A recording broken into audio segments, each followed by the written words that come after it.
You're nothing special. Keep your head down, survive, and perhaps you'll live long enough to become useful. Matron Delphine had repeated those words to Alara for most of her life.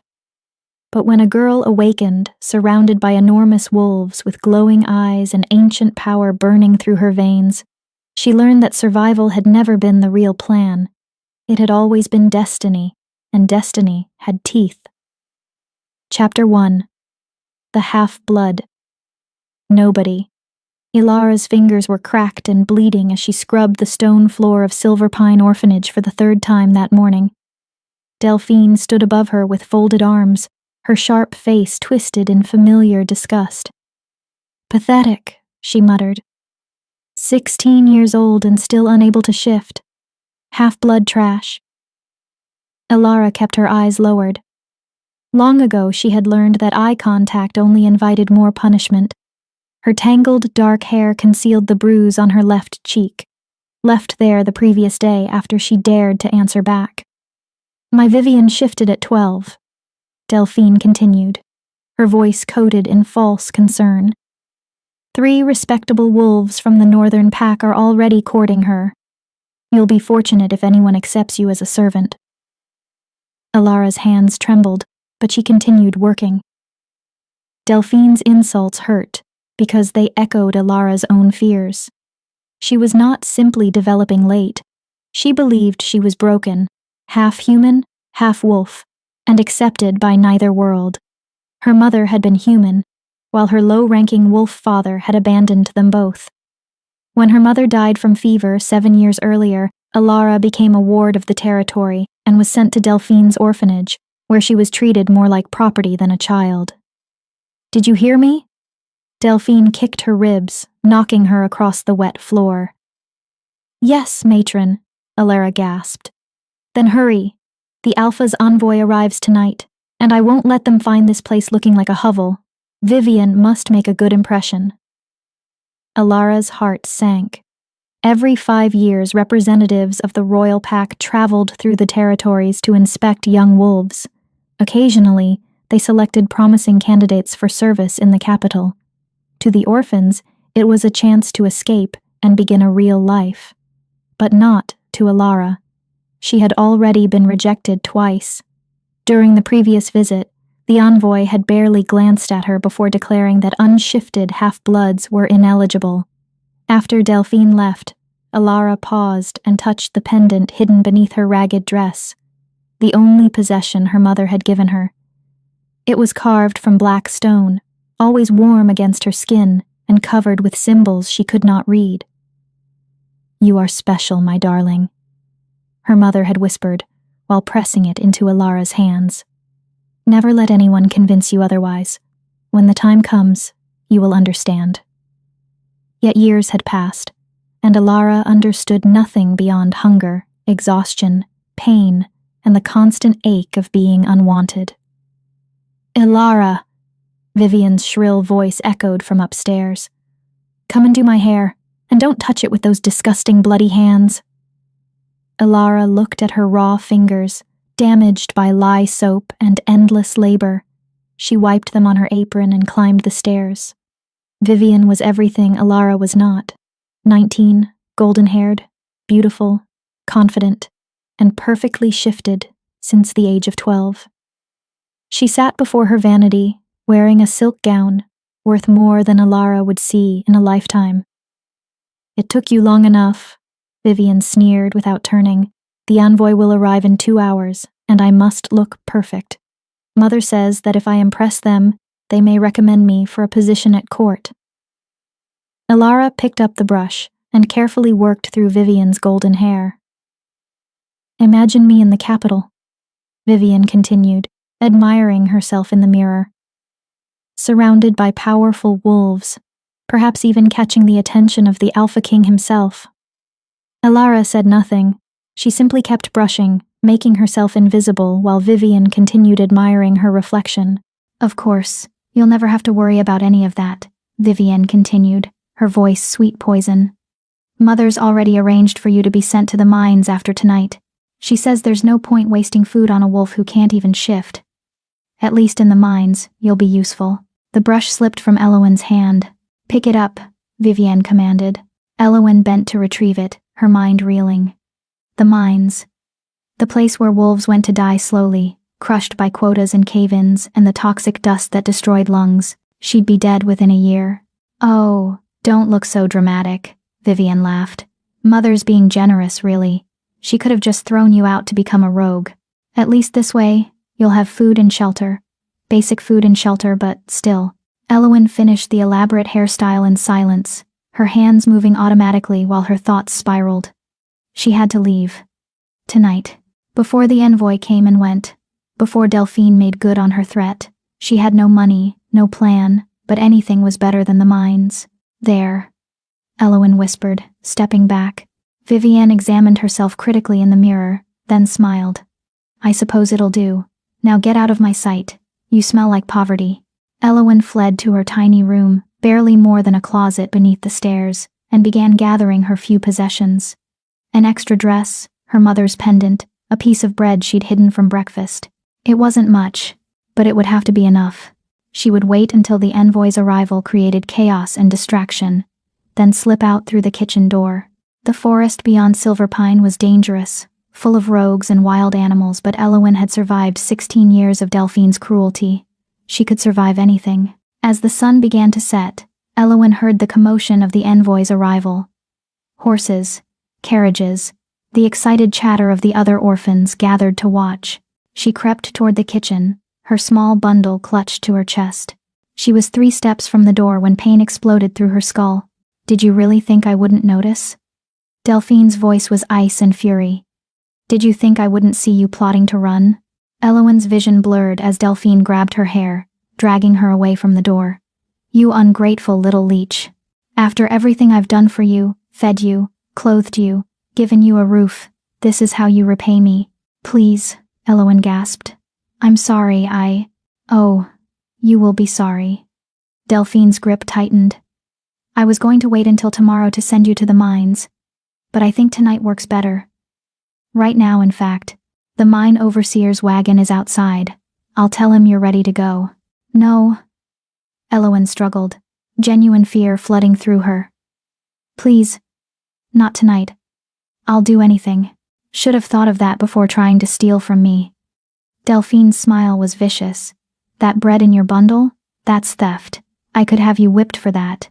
She dragged Elowen toward the back entrance, where a rough-looking man with a scarred face waited beside a wagon with iron bars. The mine overseer. His eyes were dead things, devoid of compassion. "This the half-blood?" he grunted. "Yes," Delphine said, shoving Elowen forward. "Take her, and make sure she works hard enough to justify the expense of keeping her alive." The overseer's hand closed around Elowen's arm like a vice. She tried to pull away, but he was too strong. He began dragging her toward the wagon, and Elowen's survival instinct finally kicked in. She twisted, bit down hard on his hand, and ran. Into the forest, into the darkness. Behind her, she heard shouting Delphine's fury, the overseer's curses, but she didn't look back. She ran deeper into the trees, branches tearing at her dress and skin, until the sounds of pursuit faded. She ran until her lungs burned and her legs gave out. She collapsed in a clearing she didn't recognize, gasping for breath, her mother's pendant hot against her chest, so hot it burned. And that's when she heard them. Footsteps. Slow, deliberate, circling her. Elowen looked up and her blood turned to ice. Eyes. Dozens of glowing eyes in the darkness, surrounding her completely. Wolves. Massive, powerful, their forms barely visible in the moonlight filtering through the trees. Not rogues. These wolves moved with too much coordination, too much purpose. The largest one stepped forward. A massive black wolf with silver markings on its face and eyes that glowed like molten gold. It stared at Elowen with an intelligence that was distinctly, terrifyingly human. Elowen scrambled backward, but there was nowhere to go. She was surrounded. The black wolf's lips pulled back, revealing teeth as long as her fingers. And then Elowen's pendant erupted with light. Blinding, white-hot light that poured from the black stone and engulfed her entire body. She screamed as power ancient, overwhelming, foreign flooded through her veins like liquid fire. Her bones shifted, cracked, reformed. Her skin burned and her vision exploded into 1,000 new colors and scents and sensations. She was shifting. For the first time in her life, Elowen was shifting. But it felt wrong, too powerful, too complete, too much. This wasn't the simple transformation Vivienne had described, wasn't the smooth change the other orphans talked about. This was something else entirely. When the light finally faded, Elowen looked down at herself and gasped. She wasn't on 4 legs. She was still human-shaped, but her hands had become claws tipped with black talons. Her skin was marked with glowing silver patterns that pulsed with each heartbeat, and when she caught her reflection in a nearby puddle, she saw that her eyes, her ordinary brown eyes, now burned with the same golden light as the pendant. The massive black wolf hadn't moved. It sat back on its haunches, its golden eyes fixed on her with an expression that might have been recognition. Then, in a shimmer of light, the wolf shifted into a man, the most devastatingly beautiful man Elowen had ever seen. Tall, powerfully built, with black hair and those same molten gold eyes. He wore clothing that marked him as nobility or higher, and when he spoke, his voice resonated with authority that made every instinct in Elowen's newly awakened wolf scream at her to submit. "Impossible," he breathed, staring at her with something between wonder and shock. You're Omega." Elowen didn't understand. "What?" The man took a step closer, and every wolf in the clearing dropped to their bellies in submission.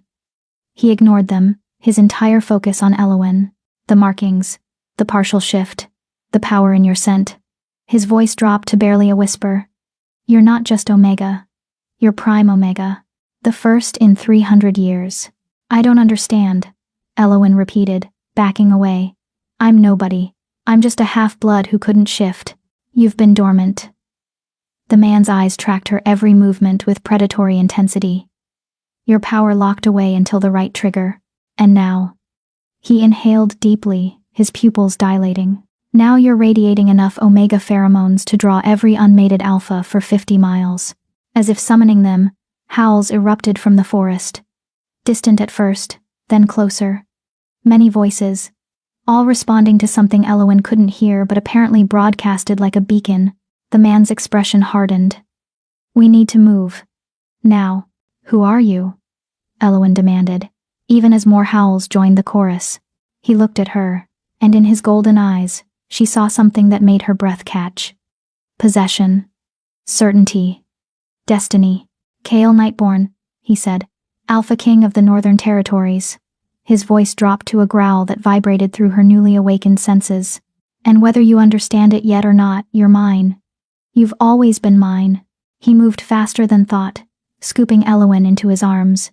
As the first rogues burst into the clearing, wild-eyed, slavering, drawn by her scent. "Hold on," Kale commanded.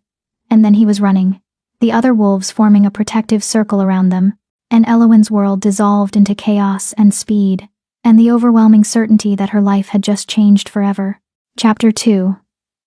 The Alpha King's Declaration. Elowen's world had become a blur of silver fur and golden eyes and speed she'd never imagined possible. Kale Nightborn, the Alpha King, ran with her cradled against his chest like she weighed nothing, his wolves flanking them in perfect formation as snarls and howls erupted behind them. "How many?" Kale's voice was calm despite the chaos, directed at a russet-colored wolf running beside him. The wolf yipped twice. And somehow, Kale understood. 12 rogues. More coming. His arms tightened around Elowen. "We need to reach the border before." A massive gray wolf burst from the trees ahead, foam dripping from its jaws, eyes wild with Omega lust. It launched itself directly at Elowen. Kale twisted mid-stride, using his body as a shield. The rogue's claws raked across his shoulder, tearing fabric and skin. But Kale didn't slow. With one hand still holding Elowen, he grabbed the rogue by the throat and squeezed. The sickening crack echoed through the forest. The rogue fell, lifeless, and Kale kept running.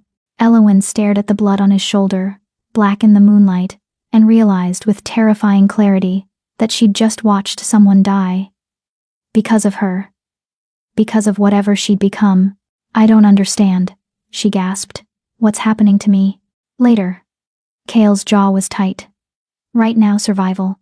They broke through the tree line into a clearing, where more wolves waited, these ones organized, wearing leather harnesses marked with an insignia Elowen didn't recognize. Royal guards, at least 30 of them, forming a defensive perimeter around what looked like a temporary camp. The moment Kale crossed into the clearing, the sounds of pursuit stopped. The rogues howling in the forest didn't follow. They won't cross the border, Kale explained, finally setting Elowen on her feet. Her legs nearly gave out, and his hand shot out to steady her. The touch sent electricity racing up her arm. Royal territory. Even rogue madness has limits. Elowen pulled away from his grip, needing distance, needing to think. But the moment she stepped back, every wolf in the clearing turned to look at her. Their eyes tracked her movements with unnerving intensity, their nostrils flaring. "Eyes down," Kale commanded, his voice cracking like a whip. "All of you."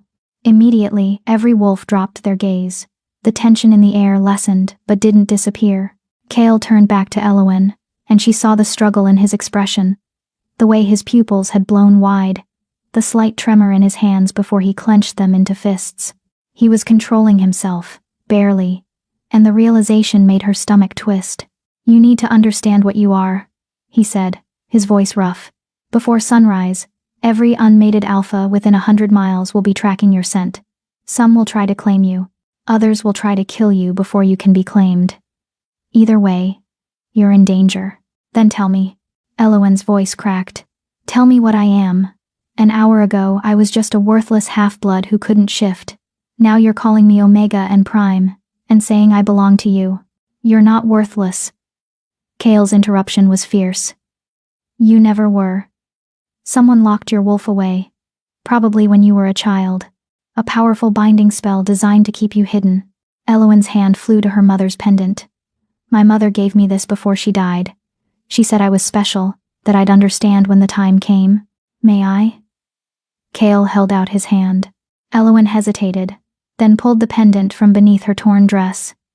The black stone still glowed faintly, warm against her palm. Kale's expression shifted to something like awe. "Moonstone, blessed by the lunar temple 3 centuries ago." His eyes met hers. "Your mother didn't just give you a keepsake, Elowen. She gave you a lock. The binding spell was embedded in the stone, keeping your true nature hidden until you were old enough, strong enough to survive the awakening." "Survive what?" Elowen demanded. "What am I?" Kale gestured to a tent at the center of the camp. "Come. You need to understand the history." Inside the tent, maps covered every surface. Territories marked in different colors, notes written in elegant script, markers showing pack locations and alliances. Kale lit several lanterns, then turned to face her. "Wolf hierarchy is simple on the surface," he began. "Alphas lead, betas support, omegas." He paused, choosing his words carefully. "Omegas are rare, maybe 1 in 10,000 wolves. They're smaller, usually, with a unique scent that promotes pack bonding and stability. Most live quiet lives, protected by their packs. But I'm not most omegas," Elowen said flatly. "No." Kale's golden eyes fixed on her. "You're Prime Omega. The old bloodline, the kind that appears maybe once every few centuries." He moved to one of the maps, pointing to a faded illustration of a wolf with glowing markings identical to the ones now covering Elowen's skin. "Prime Omegas don't just stabilize packs, they change them. Their presence makes alphas stronger, betas more loyal, the entire pack more powerful. Wars have been fought over Prime Omegas, dynasties built on their bloodlines." His voice dropped. "And 300 years ago, the last Prime Omega was murdered, torn apart by fighting alphas who all wanted to claim her." Elowen felt sick. "So you're saying I'm, what, some kind of prize to be won?" "I'm saying you're in danger." Kale stepped closer. "Every alpha with ambition will want you, not because of who you are, but because of what claiming you would mean for their power. You're not just a person to them, you're a weapon, a tool, a way to dominate every other pack." "Then let me go," Elowen said desperately. "Let me run, hide. I can." "You can't hide." Kale's voice was gentle but firm. "Not anymore. The binding spell broke when your wolf awakened. Now your scent will draw alphas until someone claims you. The bond marks you as taken, puts you under the protection of an alpha, strong enough to defend you." Elowen backed away until her back hit the tent wall. And let me guess you want to be that alpha. Kale's jaw clenched. Want has nothing to do with it. Then what? He moved faster than she could track, suddenly close enough that she could feel the heat radiating from his body. His scent engulfed her pine and snow, and something wild that made her newly awakened wolf whimper with recognition. The moment you shifted, he said quietly. The moment your true nature revealed itself, the mate bond snapped into place. He touched his chest, right over his heart. Here, like a hook buried so deep I couldn't remove it if I tried. You felt it too, don't lie. Elowen had felt something. When he'd first shifted from wolf to man, when their eyes met, there had been a pull. A recognition so profound it felt like remembering something she'd always known. But she wouldn't admit it. Not to him. Not when her entire life had just been ripped apart. I don't want a mate, she whispered. I don't want any of this. Pain flashed across Kale's face, gone so quickly she almost missed it. I know. And if we lived in a different world, I'd give you the choice. I'd let you decide in your own time, without pressure, without politics. He stepped back, creating distance between them. But we don't have that luxury. By tomorrow night, the other alphas will know what you are. They'll come for you, and some of them, his expression darkened. Some of them won't care about consent. They'll force the bond, claim you by violence if necessary. You're trying to scare me into accepting you, Elowen accused. I'm trying to keep you alive. Kale's voice was steel wrapped in silk. But I'll make you a deal. Give me 3 days. Stay under my protection for 3 days. Let me prove I'm not like the others. If, at the end of that time, you still want nothing to do with me, I'll help you find a way to suppress your Omega nature. It won't be permanent, but it'll buy you time. Why would you do that? Elowen asked suspiciously. If the mate bond is so important, because unlike every other alpha you're going to meet, Kale interrupted. I don't want a mate who's with me out of fear or obligation. The raw honesty in his voice made her chest ache. I want a partner, an equal, someone who chooses me. Even if it means I have to wait. Even if it means you ultimately choose someone else. Elowen studied his face, looking for the lie, the manipulation. But all she saw was exhaustion and determination, and something that looked dangerously like hope. 3 days, she finally said, but I'm not promising anything after that. 3 days, Kale agreed. That's all I ask. A wolf howled from the perimeter, a warning signal. Kale's head snapped toward the sound, his entire body going rigid. They're here already, earlier than I expected. Who? Alphas, drawn by your scent. He moved to the tent entrance, then looked back at her. Stay here. Don't come out no matter what you hear. My guards will protect you. Where are you going? His smile was all teeth and no warmth. To have a conversation about boundaries and consequences. He paused at the entrance. And Elowen, if any of them try to enter this tent, don't hesitate. Your wolf knows how to fight now. Trust her. Then he was gone, leaving Elowen alone with the glowing marks on her skin and the sounds of approaching wolves echoing through the night. She moved to the tent flap, peering through a small gap. What she saw made her blood run cold. At least 20 wolves, all massive, all clearly alphas, had gathered at the border of the clearing. They hadn't crossed into royal territory, not yet, but they paced the line like predators waiting for weakness. Kale stood alone between them and the camp, still in human form, arms crossed. Gentlemen. His voice carried across the clearing with unnatural clarity. You're trespassing near royal encampment. State your business or leave. A huge gray wolf shifted into a man scarred, brutal looking, with eyes that made Elowen want to hide. You know why we're here, Nightborn. We can all smell her. Prime Omega, the first in 3 centuries. His grin was vicious. By ancient law, she's unclaimed. That means any alpha can challenge for the right to court her. Ancient law, Kale said mildly, also states that Prime Omegas must be protected during their awakening period, 28 days of safety before any claims can be made. That law applies when the Omega awakens under controlled circumstances.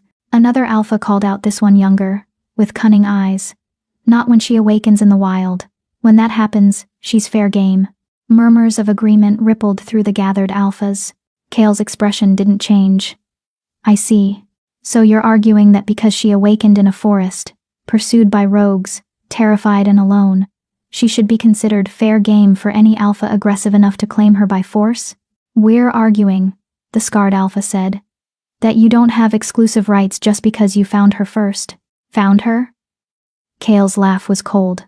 I didn't find her. She's my mate. The bond snapped into place the moment she shifted. Shocked silence, then chaos. Impossible. The mate bond doesn't work that fast. He's lying to stake a false claim. Kale raised his hand, and somehow the gesture commanded silence. I don't expect you to take my word for it, but I do expect you to respect the fact that she's under royal protection. Anyone who challenges that will answer to me personally. The scarred alpha stepped forward, muscles rippling under his skin. With all due respect, Your Majesty, if she's truly your mate, prove it. Bring her out. Let us see the bond marks. The bond isn't complete yet, Kale said. She's still awakening, still adjusting. Convenient, the scarred alpha sneered. I think you're lying. I think you found an unclaimed Prime Omega, and you're trying to hoard her before the rest of us can make our case. Then you're welcome to think that, Kale said softly. From a safe distance, outside my territory. If you're still here when the sun rises, I'll consider it a declaration of war. The threat hung in the air like smoke. Most of the alphas began backing away, clearly unwilling to risk open conflict with the Alpha King. But the scarred alpha didn't move. What's your name? Kale asked, his voice deceptively casual. Royce Darkwater, Alpha of the Western Vale Pack. Well, Royce Darkwater. Kale's smile was a predator's promise.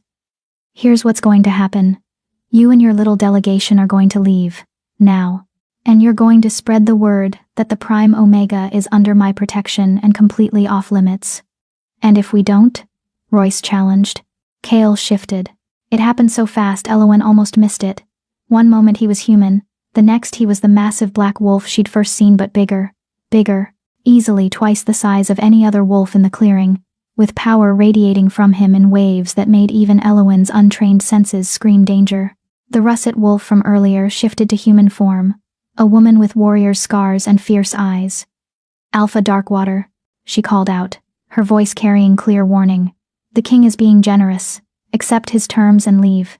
Now. Royce stared at Kale's wolf form, and Elowen saw the exact moment his bravado crumbled into survival instinct. He shifted back to wolf and retreated, followed quickly by the others. Within minutes, the clearing was empty except for Kale's guards. Kale shifted back to human form, and Elowen saw him sway slightly before steadying himself. The wound on his shoulder had reopened, blood seeping through his torn shirt. He turned toward the tent, and their eyes met through the gap in the fabric. Even from a distance, Elowen felt it, the pull. The bond he'd mentioned, like a thread connecting them, humming with potential. She stepped back, letting the tent flap fall closed, her heart hammering. 3 days. She'd agreed to 3 days. But as she touched her glowing marks and felt the foreign power thrumming through her veins, Elowen wondered if 3 days would be enough to understand anything about her new reality, or if 3 days would only make leaving impossible. Subscribe if you believe Elowen deserves better than a life spent running from who she truly is. Because people like Elowen need an audience that won't abandon them when the truth gets complicated. Drop a comment if Elowen's fear is your fear too. The terror of discovering you're something you never asked to be. Chapter 3. The mark of protection. Elowen didn't sleep. How could she? Every sound outside the tent made her jump. The rustle of guards changing positions. The distant howl of wolves in the forest. The whisper of wind through canvas. She sat on the simple cot Kale's guards had provided, still wearing her torn orphanage dress, her glowing marks gradually fading to faint silver lines that traced patterns across her skin like ancient writing. She'd tried to understand them, these marks. Tried to make sense of the symbols that seemed to shift and change when she wasn't looking directly at them. Her mother had called her special. The matron had called her worthless. And now the Alpha King called her his mate. Which one was the lie? Dawn crept through the tent's entrance, gray and cold, and with it came a knock, gentle, almost hesitant. Elowen? Kale's voice was rough with exhaustion. May I come in? She should say no, should maintain distance, keep the boundaries clear. But the memory of his blood, black in the moonlight, spilled to protect her, made her answer. Yes. He entered slowly, moving like someone trying not to startle a wounded animal. In the early morning light, he looked different. less like the terrifying Alpha King, and more like a man who hadn't slept, whose shoulder was wrapped in crude bandages already seeping red, whose eyes held shadows that had nothing to do with the night. "You're hurt," Elowen said, then cursed herself for stating the obvious. "I've had worse." Cale lowered himself onto a camp stool near the tent entrance carefully, keeping distance between them. The rogue's claws weren't silver-tipped, so it'll heal. Just needs time. Elowen knew about silver. Every wolf did. It was the one substance that could kill them, that prevented healing, that turned simple wounds into death sentences. The orphanage had kept silver chains in the cellar for problem children. Elowen had warned them twice. "You put yourself between me and that rogue," she said quietly. "You could have just moved. Let it take me. Would have solved all your problems." Cale's head snapped up, his golden eyes fierce. "You are not a problem to be solved." His voice was hard. "And I would take 1,000 claws before I let anyone rogue or alpha or anyone else lay a hand on you against your will." The intensity in his words made her chest tight. She looked away, focusing on the maps scattered across the small camp table. "Why? Why what? Why do you care?" Elowen met his gaze again. The mate bond snapped into place. "Fine. But you don't know me. For all you know, I'm exactly what the matron said. Worthless half-blood trash who can't even shift properly." Cale was silent for a long moment. When he spoke, his voice was softer than she'd heard it. "My mother was Omega, not Prime, but strong, beautiful, kind." His jaw clenched. "When I was 7, she was challenged by a rival pack's alpha. He wanted to claim her, to use her bond with my father as leverage for power. My father was away leading border patrols. It was supposed to be safe." Elowen's stomach sank. "What happened?" "The rival alpha forced his way into our home with 12 warriors, killed our guards, found my mother in the garden." Cale's hands curled into fists. She fought. She was Omega, not built for combat, but she fought anyway, bought enough time for the alarm to sound. My father returned to find her bleeding out on the stones, and the rival alpha grinning over her body. "Gods," Elowen whispered. "My father went feral, killed all 13 of them with his bare hands." Cale's voice was hollow now, recounting facts without emotion. "But my mother was already gone, and my father, he never recovered. The mate bond nearly destroyed him when she died. He held on long enough to see me reach 18, then walked into the mountains one winter morning and never came back." Elowen understood now, the fierceness in his protection, the way he'd stood alone against 20 alphas without hesitation. "You're trying to save me because you couldn't save her." "No." Cale looked at her directly.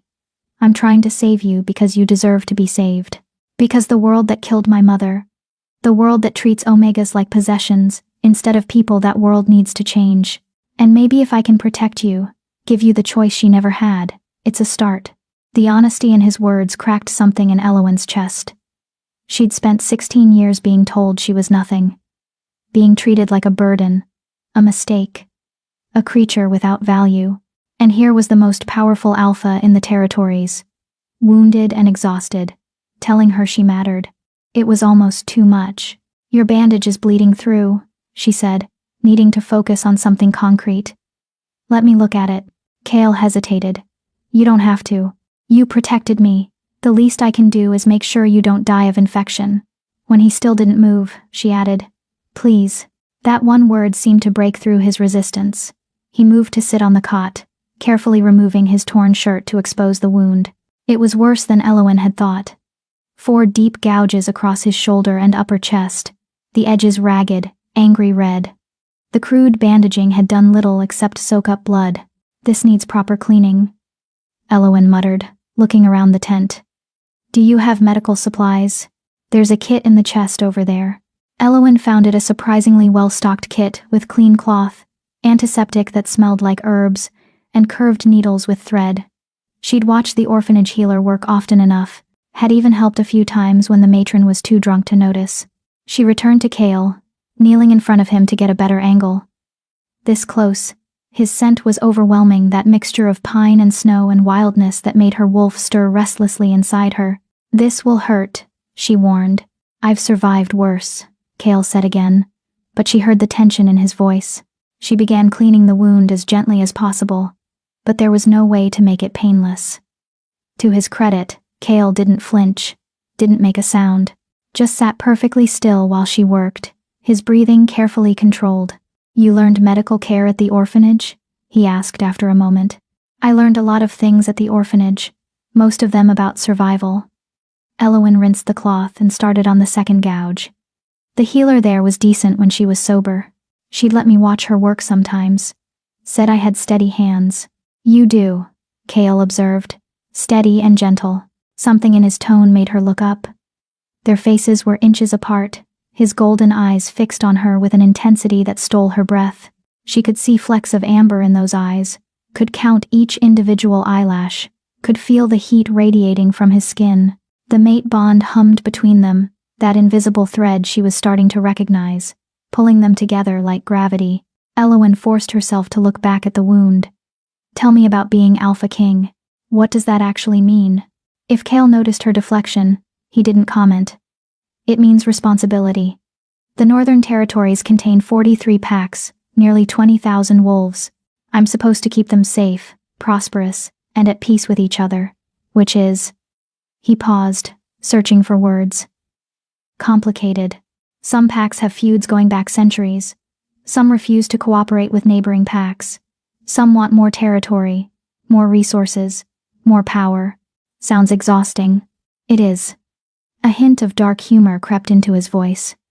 "Especially when you factor in the politics. Every alpha with an eligible daughter has tried to arrange a match.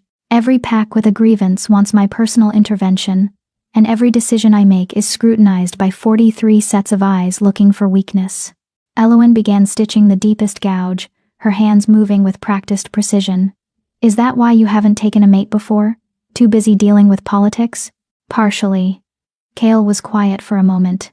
"Mostly because I refused to settle for a political alliance. My father's bond with my mother, despite how it ended, was real. True, I saw how they looked at each other. How they moved like two parts of one whole." His voice dropped. "I wanted that. Or nothing at all. And now you think you have it with me," Elowen said carefully. "A person you met 6 hours ago, who you know nothing about. I know you're brave." Kale's response was immediate. "You ran from the mines despite knowing the forest was dangerous. You tried to escape a life you didn't want, even though you had no plan and no resources. That takes courage.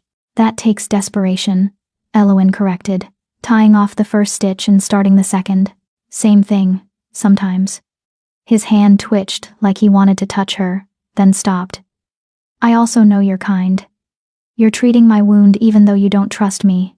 Even though I represent everything you're afraid of." "I'm afraid of a lot of things right now," Elowen admitted.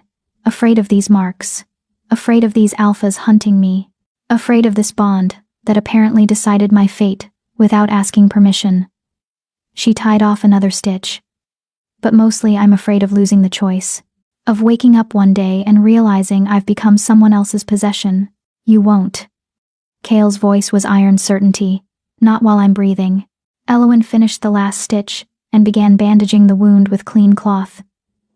"You can't promise that. You said yourself alphas will keep coming. Eventually one might be stronger, or smarter, or have more resources. Let them come." The growl in Kale's voice vibrated through her. "I've held the throne for 8 years against every challenge. I've ended 3 civil wars, survived 2 assassination attempts, and united packs that had been enemies for generations. I didn't do all that just to lose you to some ambitious alpha with delusions of grandeur." The possessiveness in his words should have frightened her. Instead, it sent warmth curling through her chest, her wolf responding to the promise of protection, of belonging. Dangerous. This was dangerous. Elowen secured the bandage and sat back on her heels, putting distance between them. "There. Try not to tear it open again. Thank you." Kale carefully put his shirt back on a fresh one someone must have brought while she wasn't looking. "You should rest. Proper rest. The next few days will be challenging." "What happens in the next few days?" Kale stood, moving toward the tent entrance. "Today, I send messengers to the 43 packs informing them that I've found my mate. Tomorrow, we travel to the capital, where you'll be under maximum security, and in 3 days." He looked back at her. In 3 days, you make your choice. What if I choose to leave? Elowen asked, needing to know. Pain flickered across his face again, but his voice stayed steady. Then I'll honor our agreement. I'll help you find a way to suppress your Omega nature temporarily, provide you with resources and protection, and let you go. He paused. But I'll spend every day after hoping you change your mind. He left before she could respond, the tent flap falling closed behind him. Elowen sat alone in the growing daylight, her hands still smelling of antiseptic and blood, her marks pulsing faintly with each heartbeat. 3 days. It seemed impossible to make such a life-altering decision in 3 days, but as she touched the place where the mate bond thrummed beneath her ribs, warm and insistent and undeniably real, Elowen wondered if the decision had already been made. The moment their eyes met in that clearing, the moment the bond snapped into place, the moment her locked-away wolf recognized its other half. Outside, she heard Kale giving orders to his guards, his voice carrying the authority of a king. But inside, Elowen had heard something else. Something vulnerable and honest and achingly human. She curled up on the cot, exhausted but unable to sleep, and tried not to think about how natural it had felt to touch him. How right it had felt to care for his wounds. How much she'd wanted to close that gap between them and, no, she couldn't think like that. Not yet. Not until she understood what it meant to be Prime Omega. Not until she knew if this bond was real choice or just biology making decisions for her. 3 days. She could survive 3 days. She'd survived 16 years of the matron's cruelty. She could survive this. But as sleep finally claimed her, Elowen's dreams were full of golden eyes and promises of protection and the terrifying possibility that maybe, just maybe, she didn't want to survive alone anymore. Chapter 4. The Journey to the Capital. The carriage was far nicer than anything Elowen had ever experienced. Velvet cushions, polished wood, windows with actual glass instead of rough shutters.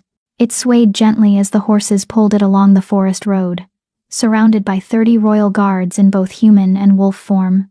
Elowen sat across from Kale, trying not to stare at the passing landscape. She'd never left Silverpine before, never seen the vast pine forests that stretched endlessly in every direction, never watched mountains emerge from morning mist like sleeping giants. Beautiful, isn't it? Kale's voice was soft, careful not to break whatever fragile peace had settled between them since dawn. I didn't know the world was so big, Elowen admitted. At the orphanage, everything was the same 4 walls, the same gray stones, the same. She stopped, not wanting to dwell on memories of cruelty and confinement. You'll never see those walls again, Kale said with quiet certainty. Whatever you choose in 3 days, I promise you that much. You're free of that place. Free. The word felt foreign on her tongue. Elowen had never been free. Had never imagined she could be. The russet-haired woman from last night appeared at the carriage window, running alongside in human form with inhuman grace. Your Majesty, scouts report movement 3 miles east. Could be merchant caravan, could be scouts from rival packs. Increase the perimeter, Kale ordered. And have Victor take wolf form. His nose is better than mine. The woman nodded, and disappeared in a blur of speed. That's Commander Lyris, Kale explained, seeing Elowen's curious expression. My head of security. She's been with me since I took the throne. Saved my life at least 4 times that I can count. She seems intense. She is, but loyal beyond measure. Kale leaned back against the cushions, and Elowen noticed the careful way he moved, favoring his wounded shoulder. You'll meet the rest of my inner circle when we reach the capital. Fair warning, they're going to be protective, possibly overwhelming. Because I'm Omega? Because you're important to me. The simple honesty in his words made her chest ache. And because they know what it means that the mate bond finally found me. They've been waiting 8 years for this. Elowen twisted her hands in her lap. The orphanage dress looked even more pathetic in the elegant carriage. I don't know how to be important to anyone. I don't know how to be whatever it is you need me to be. Kale leaned forward, his golden eyes intense. I need you to be exactly who you are. Nothing more, nothing less. He paused. But I do think we should start your training. Training? Your wolf awakened, but you don't know how to control her yet. The partial shift last night, that's instinctive defense. But you need to learn full transformation. Scent control, basic combat. His expression grew serious. Especially combat. I'll protect you with everything I have, but you need to be able to protect yourself too. The thought of fighting made Elowen's stomach clench. I'm not a warrior. I'm just... You're Prime Omega, Kale interrupted gently, which means you're stronger than you realize. Your wolf has been dormant 16 years, but she's still there, still powerful. You just need to learn how to access that power. As if responding to his words, Elowen felt something stir inside her, that foreign presence she'd first noticed in the clearing. Her wolf, separate from her but also intrinsically part of her, like a second heartbeat. I can feel her, Elowen whispered. But I don't know how to communicate with her. Start simple. Close your eyes. Elowen obeyed, suddenly aware of the carriage's gentle rocking, the distant sound of guards talking, Kale's steady breathing across from her. Focus inward. Kale's voice became a guide, low and soothing. Find that presence. Don't force it. Just acknowledge she's there. Elowen concentrated, searching for that spark of otherness inside her consciousness. There, a flicker of awareness that wasn't quite her own. Curious, cautious, but present. Hello, Elowen thought tentatively. The response was immediate, not words, but sensation, warmth, recognition. And underneath it, a bone-deep loneliness that made Elowen's throat tight. Her wolf had been locked away her entire life. Conscious but unable to surface, trapped behind the binding spell. I'm sorry, Elowen thought toward that presence. I didn't know you were there. Forgiveness came in a rush of affection that brought tears to Elowen's eyes. Her wolf didn't blame her, didn't resent the lost years. She was just grateful to finally be acknowledged, to finally be seen. Good, Kale's voice anchored her. You've made contact. That's the first step. Now ask her about the partial shift, why she chose that form instead of full transformation. Elowen posed the question internally, and the answer came in images and instinct rather than words. The partial shift was protection, a way to access wolf strength and senses while maintaining human problem-solving and speech, useful for someone who'd grown up human, who thought in human patterns. She says partial shift is easier, Elowen explained, opening her eyes. More natural for someone who's been human their whole life. Kale nodded approvingly. Smart wolf. Mine did something similar when I first shifted at 13. Took me months to manage full transformation. He smiled slightly. You're already ahead of where I was. The carriage lurched suddenly, throwing Elowen forward. Kale caught her instinctively, his hand steadying her shoulders, and the contact sent electricity racing through her veins. Their faces were inches apart, his golden eyes wide with the same shock she felt. The mate bond flared between them, that invisible thread suddenly blazing hot and bright and demanding. Elowen scrambled backward, heart racing. What was that? The bond. Kale's voice was rough. It gets stronger when we touch. When we're close. He ran a hand through his dark hair, and she noticed his hand trembled slightly. I should have warned you. I'm sorry. Before Elowen could respond, Commander Lyris appeared at the window again. This time her expression was grim. Your Majesty. The movement wasn't a caravan. 20 wolves approaching from the east. They're flying the Darkwater banner. Kale's entire demeanor changed, the tender man from moments ago vanishing behind the Alpha King's cold authority. Royce Darkwater. That fool. He stood, moving toward the carriage door. He must have circled around after last night, trying to intercept us before we reach capital territory. What do we do? Elowen asked, fear creeping up her spine. You stay in the carriage with 4 guards. Lyris, assign your best. Kale was already stepping out. The rest of us will handle this. Handle it how? Elowen demanded, following him to the door. Kale turned back, and his expression made her wolf whimper with instinctive submission. This was the face of a predator, of a king who'd survived assassination attempts and civil wars. I gave Darkwater a warning last night. He chose to ignore it. Now he learns what happens when you threaten what's mine. The possessiveness in his voice should have angered her. Instead, it sent heat pooling in her stomach, her newly awakened wolf, responding to the display of dominance, of protection. Be careful, Elowen said before she could stop herself. Kale's expression softened fractionally. Always. Then he was gone, striding toward the approaching threat with his guards forming around him. 4 guards, 2 men, 2 women, all clearly experienced warriors climbed into the carriage. One of them, a scarred man with kind eyes, nodded to Elowen. "I'm Garrett, my lady. We'll keep you safe." "I'm not a lady," Elowen protested weakly. "I'm just—" "You're the Alpha King's mate," Garrett interrupted gently. "That makes you future queen, which makes you worth dying for." The casual way he said it, like dying for her, was simply a fact, not a tragedy, made Elowen feel sick. Through the carriage window, she watched as Cale and his guards formed a defensive line. The Darkwater wolves emerged from the trees, 20 strong, all in wolf form, with Royce Darkwater at their center in his massive gray wolf body. Cale didn't shift. He stood in human form, arms crossed, radiating authority that made even Royce hesitate. "You were warned, Darkwater." Cale's voice carried across the distance with unnatural clarity. "I told you what would happen if you pursued this path." Royce shifted to human form, a tactical mistake, Elowen realized, because now he looked smaller, less threatening. "You're bluffing. You won't risk open war over a single Omega." "She's not a single Omega." Cale's voice dropped to a dangerous purr. "She's my Omega. My mate.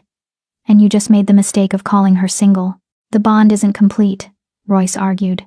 "No marks, no claiming. She's still fair game." "Final warning," Cale said softly. "Leave now, and I'll consider this a moment of temporary insanity. Stay, and I'll consider it a declaration of war against the crown." Royce laughed sharp and bitter. "You think you can take all 20 of us? Even you aren't that strong, Nightborn." Cale smiled. It was the most terrifying expression Elowen had ever seen. "I don't have to take all 20 of you. I only have to take you." He moved, one moment standing still, the next covering the distance between them in a blur of speed that made Elowen gasp. He grabbed Royce by the throat, lifting the larger man off his feet with one hand, and slammed him into the ground hard enough that Elowen heard bones crack from 30 feet away. The Darkwater wolves surged forward, but Cale's guards met them, a coordinated defense that spoke of years training together. The sound of snarling and snapping filled the air, but Elowen's attention stayed fixed on Cale. He had Royce pinned, one hand still around his throat, the other pressed against his chest. "You came here for my mate," Cale said, his voice carrying despite the chaos. "You threatened her safety. You ignored my warning. Give me one reason I shouldn't kill you right now." Royce struggled, but Cale's grip was iron. "The other packs won't stand for it. You kill me, they'll unite against you. Let them try." Cale leaned closer. "I've fought civil wars before. I'll fight them again. But you're not worth the effort of war. You're just another ambitious alpha who doesn't understand that power without wisdom is just violence." He released Royce's throat but didn't move his other hand from his chest. "Here's what's going to happen. You're going to take your wolves and leave. You're going to return to the Western Vale and stay there. And you're going to spread the word that anyone who threatens Elowen answers to me personally." "And if I don't?" Royce gasped. Cale's hand pressed down, and Elowen heard another crack, this time a rib. "Then I'll kill you right here, right now. And let the crows feast on your corpse as a warning to the others." The casual brutality of the threat made Elowen's stomach turn. This was the other side of Cale, not the gentle man who'd let her tend his wounds, but the Alpha King who'd survived 8 years of challenges through strength and ruthlessness. Royce must have seen death in Cale's eyes, because he finally submitted. "Fine, we leave. We won't pursue her." "Swear it," Cale demanded. "By your pack and your honor." "I swear," Royce choked out. "By pack and honor. We won't pursue the Omega." Cale released him and stood, looking down at Royce with contempt. "Get out of my territory, and pray I never see your face again." Royce scrambled to his feet, shifted to wolf form, and fled with his pack following close behind. The fight ended as quickly as it began, Cale's guards letting them go, forming back into defensive positions around the carriage. Cale stood motionless for a moment, his chest heaving, then turned and walked back to the carriage. As he approached, Elowen saw the change come over him, the predator receding, the man returning. He climbed back inside, and the carefully controlled mask slipped just enough for her to see the fear beneath. "Are you all right?" he asked immediately, his eyes scanning her for injuries despite the fact that she hadn't been touched. "I'm fine," Elowen managed. "You're the one who just fought 20 wolves. Barely a warm-up." but his hands were shaking as he sat down across from her. "I'm sorry you had to see that. The violence. I wanted to spare you. You protected me," Elowen interrupted. Again. She studied his face, looking for the monster she should fear, but seeing only exhaustion and worry and that same vulnerable honesty from earlier. "You broke his ribs. I should have broken his neck," Kale said darkly. "He threatened you, came after you despite my warning. That's not something I can tolerate." "Because of the mate bond? Because you deserve to feel safe." Kale's golden eyes met hers. "The bond makes it more intense. Yes. Makes every threat against you feel like a threat against my own life. But even without the bond, I'd protect you. Because it's the right thing to do." The carriage lurched into motion again, continuing toward the capital. Elowen watched the forest pass outside the window, her mind racing. She'd seen Kale's power now. Seen what he was capable of when threatened. It should have terrified her. Should have confirmed every fear she had about alphas and dominance and violence. Instead, all she could think about was the way his hands had shaken with fear for her safety, the way he'd apologized for violence she hadn't been hurt by, the way he looked at her like she was something precious instead of just powerful. 3 days, she said quietly. Kale looked up. "What? You gave me 3 days to decide." Elowen met his gaze. "But I'm starting to think 3 days won't be enough to understand what I'm feeling. What any of this means." Something like hope flickered across Kale's face. "Then take more time. Take all the time you need. I'm not going anywhere. And if I decide I want to leave, will you let me go even if it means breaking the bond?" Pain lanced through Kale's expression, but his voice stayed steady. "Yes, even then, you're not a prisoner, Elowen. You're..." He paused, searching for words. "You're the first person in 8 years who's made me feel like something other than the Alpha King. Like I'm just... Kale. A man who wants to know what makes you smile, what your dreams are, what you'd choose if the entire world wasn't pushing you toward one decision." Elowen's throat felt tight. "I don't have dreams. I've spent 16 years just trying to survive." "Then I'll give you time to find them," Kale said softly. "And maybe, if you'll let me, I'll help you discover what it feels like to live instead of just survive." The sincerity in his words wrapped around Elowen's heart like a physical thing. Dangerous. This was so dangerous. But as the carriage rolled on toward the capital and whatever future waited there, Elowen realized something terrifying. She was starting to hope, and hope, she'd learned at the orphanage, was the cruelest thing of all. Because hope made you care, and caring gave the world power to break you all over again. Chapter 5. The Capital's Court. The capital city of Northspire rose from the mountain valley like something from a dream. White stone towers pierced the clouds, their surfaces carved with intricate wolf motifs that seemed to move in the shifting light. Bridges of silver metal connected the towers, suspended impossibly high above courtyards filled with gardens and fountains. And everywhere wolves moved through the streets in both human and animal form, living side by side in a harmony Elowen had never imagined possible. "It's beautiful," she breathed, pressing her face against the carriage window. "It's home," Kale said, and she heard the pride in his voice. 3,000 years old. Built by the first Alpha King after the Great Unification, every stone placed with purpose, every tower representing one of the original packs that joined together. As the carriage passed through the main gates, massive things made of silver reinforced oak citizens stopped to stare. Word had clearly spread ahead of their arrival. Elowen heard whispers, saw pointing fingers, felt the weight of hundreds of eyes tracking their progress. "They know about me," she said nervously. "They know I've found my mate," Kale corrected. "They don't know the details yet. Just that after 8 years of refusing every political marriage, I've finally found someone." His expression grew serious. "There will be speculation, gossip, some of it kind, some of it cruel. Try to ignore it." Easy for him to say. He'd grown up in this world, understood its rules and hierarchies. Elowen had grown up scrubbing floors and hiding from the matron's fists.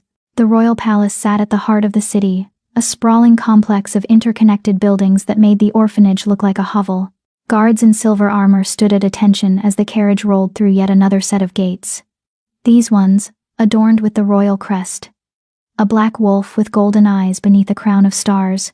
When the carriage finally stopped, Kale stepped out first and offered his hand to Elowen. She hesitated, then took it, trying not to react to the jolt of electricity that raced up her arm at the contact. The mate bond hummed between them, growing stronger with each touch, each moment spent in proximity. Dangerous. A crowd waited in the palace courtyard, at least 24 people, all clearly important based on their fine clothing and confident bearing.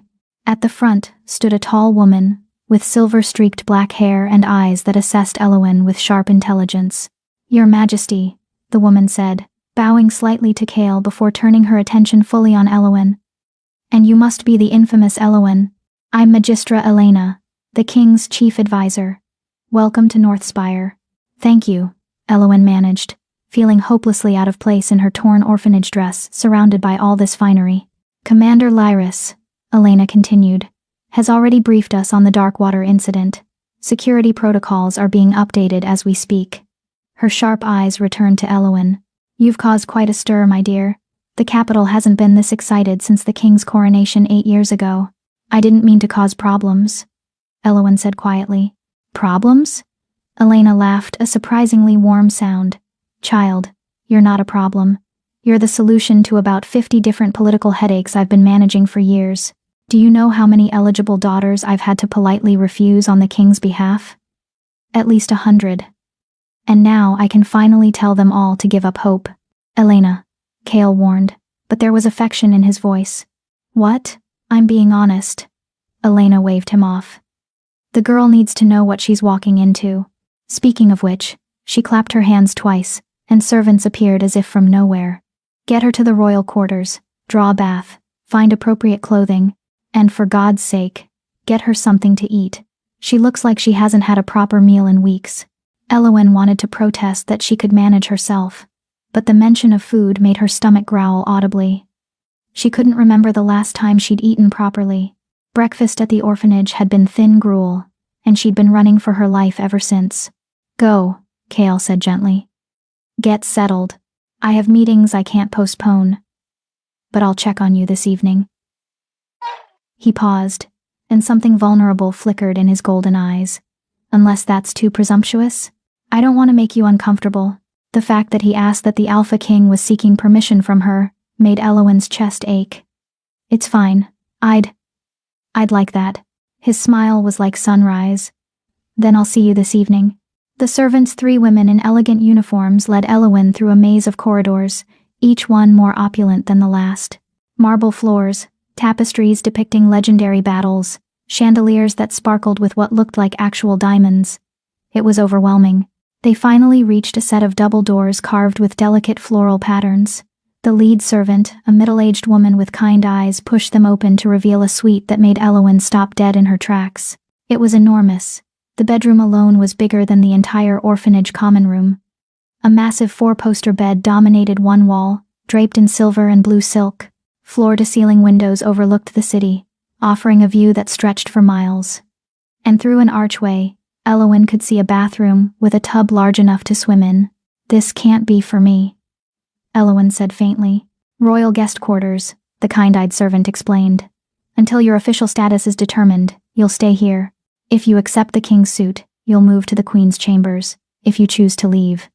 She trailed off delicately. If Elowen chose to leave, all this would disappear. Back to poverty, back to running, back to surviving instead of living. But staying meant accepting the bond. Accepting Kale. Accepting a role she had no idea how to fill. "Come," the servant said gently. "Let's get you bathed and fed. Everything else can wait." The bath was heaven. Hot water scented with lavender, soft soap that made her skin feel like silk, servants who washed her hair with gentle hands and didn't comment on the scars that crisscrossed her back, souvenirs from the matron's punishments. When Elowen finally emerged, wrapped in a robe softer than clouds, she found clothing laid out on the bed. Not one outfit, but at least a dozen. Dresses in every color, pants and tunics for more practical wear, even training clothes in case she wanted to exercise. "We weren't sure of your preferences," the kind-eyed servant who'd introduced herself as Mara explained. "So Magistra Elena ordered variety. Choose whatever feels comfortable." Elowen selected a simple dress in deep blue, elegant but not ostentatious, with long sleeves that covered the silver marks still faintly visible on her skin. When she looked at herself in the full-length mirror, she barely recognized the person staring back. Clean, well-dressed, almost, pretty, beautiful, Mara corrected, as if reading her thoughts. You're beautiful, my lady. Those marks, they're the sign of Prime Omega. They're considered sacred. They're considered valuable, Elowen said bitterly. There's a difference. Mara's expression softened. Not to the king, there isn't. I've served the royal family for 20 years. I watched that boy grow up, watched him survive his mother's death and his father's grief. I've never seen him look at anyone the way he looks at you. He doesn't know me, Elowen protested. Doesn't he? Mara smiled. The mate bond shows truth, my lady. It doesn't create feelings from nothing, it reveals what's already there. If the king's wolf chose you, it's because your souls recognized each other. Before Elowen could respond, a knock sounded at the door. Mara opened it to reveal a young man, maybe 20, with sandy hair and nervous energy. I'm supposed to escort Lady Elowen to dinner, he announced, then blushed. If she's ready. Not that I'm rushing. Take all the time you need. I'm Tobias, by the way. Junior diplomat. 3rd class. Not important. Really. But Magistra Elena thought. Breathe, Tobias, Mara said kindly. You're babbling. Right, sorry. Tobias took a visible breath. Lady Elowen, the king requests the pleasure of your company for dinner. Private dinner, just the two of you, in his personal chambers. If you're comfortable with that. If not, arrangements can be made for... It's fine, Elowen interrupted, taking pity on him. I'll go. Tobias led her through more corridors, these ones quieter. Clearly the private sections of the palace where courtiers and servants didn't wander. They finally stopped at a set of doors guarded by 2 warriors in silver armor. The guards nodded to Tobias and opened the doors without comment. Kale's personal chambers were surprisingly modest compared to the guest suite. Still luxurious, but lived in. Books scattered across tables, maps pinned to walls, a desk covered in correspondence and official-looking documents. This was clearly a workspace as much as living quarters. Kale stood by the windows, changed from his travel-stained clothes into simple black pants and a white shirt that made his dark hair and golden eyes even more striking. When he turned and saw her, his expression transformed. Elowen, he breathed. You look... clean? She offered, trying for humor to cover her nervousness. Radiant. His voice was rough with sincerity. But I liked you just as much in torn dress and mud. It's not about the clothes. The honesty in his words made her chest tight. You said something about dinner? As if summoned, servants appeared with covered dishes, arranging them on a small table set by the windows. The smell alone made Elowen's mouth water. Roasted meat, fresh bread, vegetables she couldn't even name. I wasn't sure what you liked, Kale admitted as the servants departed, leaving them alone. So I ordered variety. There's also wine, if you want it. Or tea. Water. Juice. You're nervous, Elowen realized with surprise. Kale ran a hand through his hair, a gesture she was starting to recognize as his tell. Terrified, actually. I've negotiated peace treaties and faced down rebel armies without breaking a sweat. But the thought of having dinner with you, saying the wrong thing, making you uncomfortable. He laughed self-deprecatingly. Apparently that's what unmans me. Elowen moved to the table and sat, her wolf stirring at his vulnerability. Tell me about your day. The meetings you couldn't postpone. Kale sat across from her, seeming grateful for the neutral topic. Border disputes between the Ironwood and Silvercrest packs. They've been arguing over a tributary river for 6 months. Both sides convinced they have the rightful claim. He served her food as he talked generous portions, the best pieces. Then I had to deal with reports of rogue activity in the southern territories. Numbers are increasing, which usually means something's destabilizing the packs in that region. Do you always work this much? Elowen asked, tasting the roasted meat and nearly moaning. It was delicious, perfectly seasoned, tender, nothing like the gristle they'd served at the orphanage. Usually more, Kale admitted. Elena says I'm going to work myself into an early grave. But someone has to keep 43 packs from tearing each other apart. He watched her eat with obvious satisfaction. Good? Good doesn't begin to cover it, Elowen said honestly. This is the best meal I've ever had. Pain flickered across Kale's face. The orphanage didn't feed you properly. It wasn't a question, but Elowen answered anyway. They fed me enough to work. Nothing more. Delphine said wasting food on half-bloods was poor stewardship. Kale's hands clenched into fists. I'm going to pay a visit to that orphanage. Soon. Don't, Elowen said quickly. It's not worth your time. She's not worth your anger. She hurt you. Kale's voice was ice and fury. She starved you, abused you, tried to send you to the mines to die. That's absolutely worth my anger. Then be angry, Elowen said quietly. But don't let it control you. Don't let her have that power over either of us. Kale stared at her for a long moment, then slowly unclenched his fists. You're wise beyond your years. I'm a survivor. There's a difference. They ate in comfortable silence for a while, and Elowen found herself relaxing. This wasn't like the formal dinners she'd imagined, stuffy affairs with dozens of courses and strict etiquette. This was just two people sharing a meal, finding their rhythm. Can I ask you something? Elowen ventured. Anything. The mate bond. You said it snapped into place the moment I shifted. But how does that work? How can a bond form with someone you don't know? Kale set down his fork, considering his words. The bond isn't about knowing someone intellectually. It's about recognition at a soul level. Your wolf and mine, they recognized each other as perfect complements. The bond is, imagine two pieces of a puzzle that fit together so perfectly, you can't see the seam. But what if the pieces don't want to fit together? Elowen challenged. What if one piece wants to be separate? Then the bond aches. Kale's voice was soft. For both parties. It doesn't force anything, you can reject the bond. I can reject the bond. But the rejection causes pain. A constant awareness of what could have been. Have you felt that? The ache? Every moment you're not close, Kale admitted. It's like a low hum of discomfort. Not unbearable, but persistent. It gets better when we're together, worse when we're apart. He met her eyes. I don't tell you that to guilt you into staying. I tell you so you understand what you're considering. The bond isn't just mystical destiny, it has real, physical effects.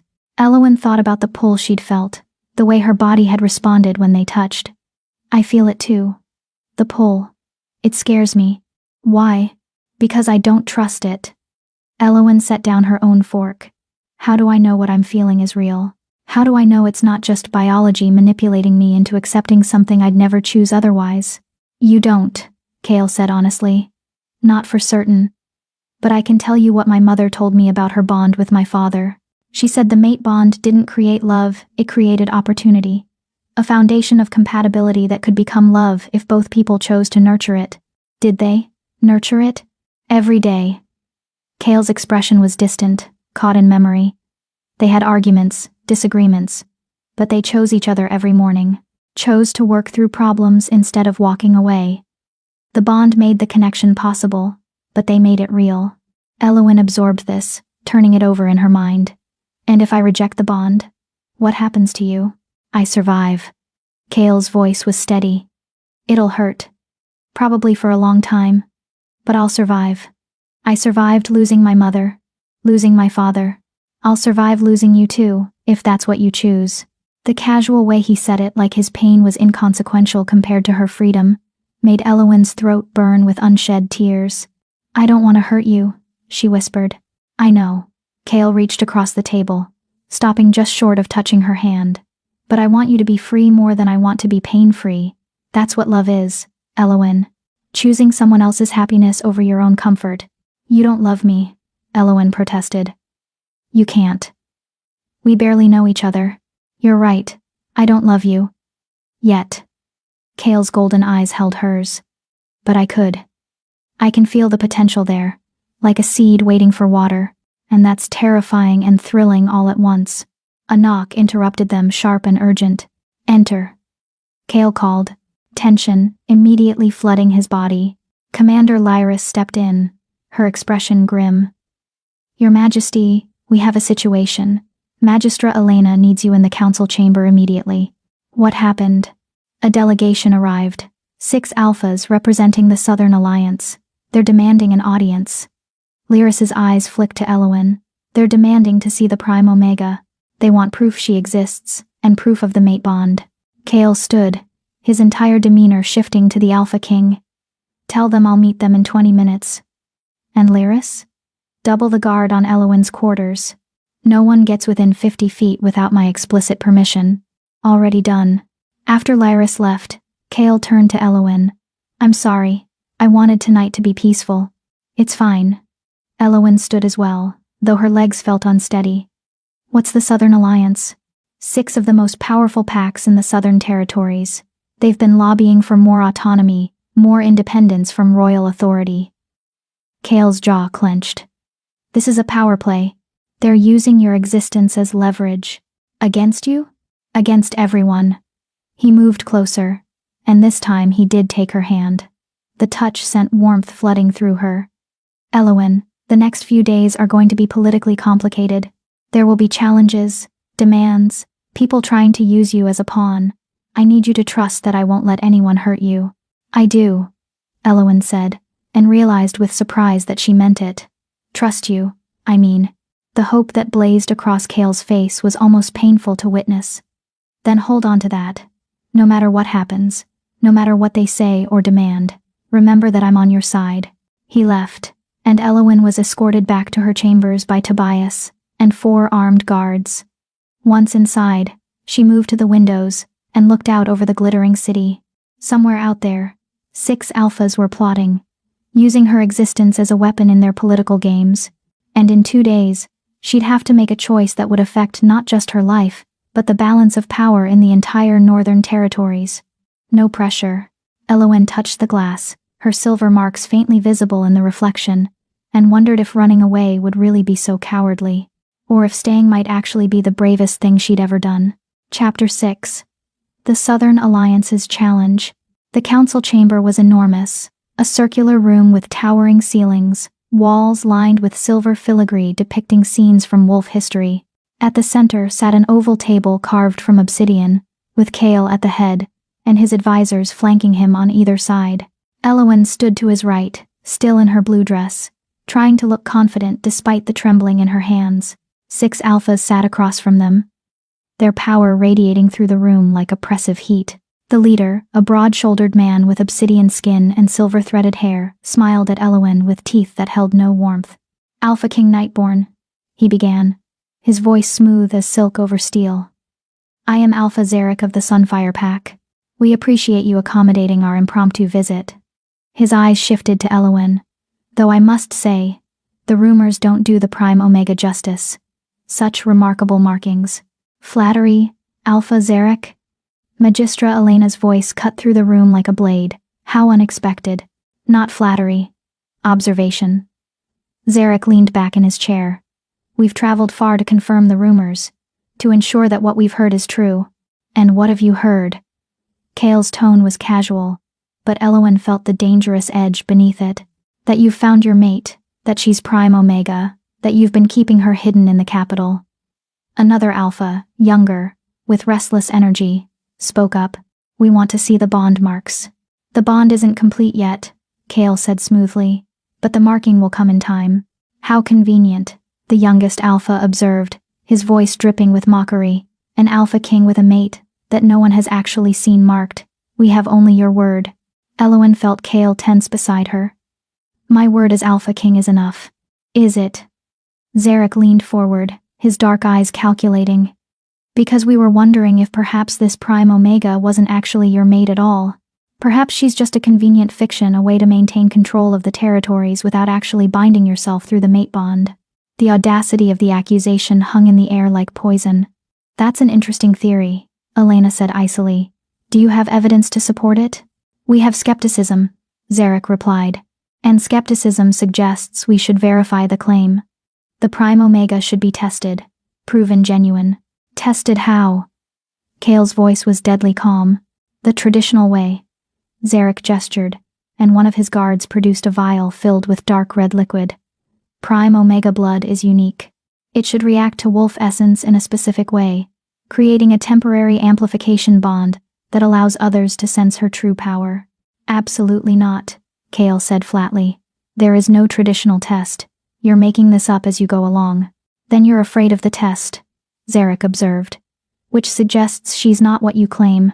Elowin watched the play unfold. The careful manipulation, the insinuation that Kale was lying or hiding something. The Southern Alliance wasn't trying to harm her. They were trying to undermine Kale's authority.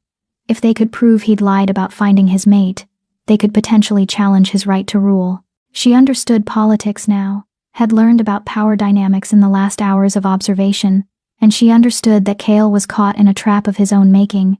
If he refused the test, he looked guilty. If he submitted, he was accepting their authority over royal matters. Before Kale could respond, Elowen stepped forward. "I'll do it," she said quietly. "Absolutely not," Kale snapped, grabbing her arm gently. "You don't know what that test entails."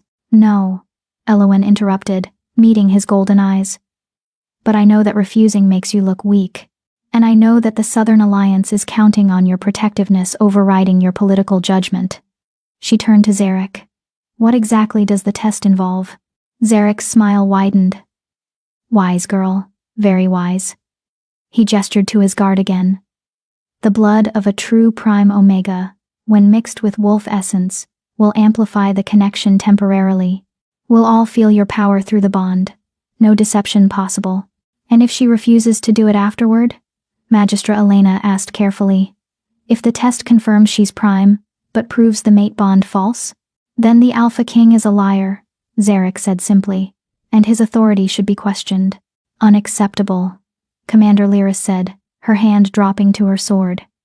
"Any suggestion that the Alpha King is unfit will be met with, 'It's fine,'" Elowen said, surprising everyone. "I'm not afraid of being tested, and I'm not afraid of the truth being known." She looked directly at Kale. "Because the truth is that we are bonded, and if these alphas need proof, I'll give it to them."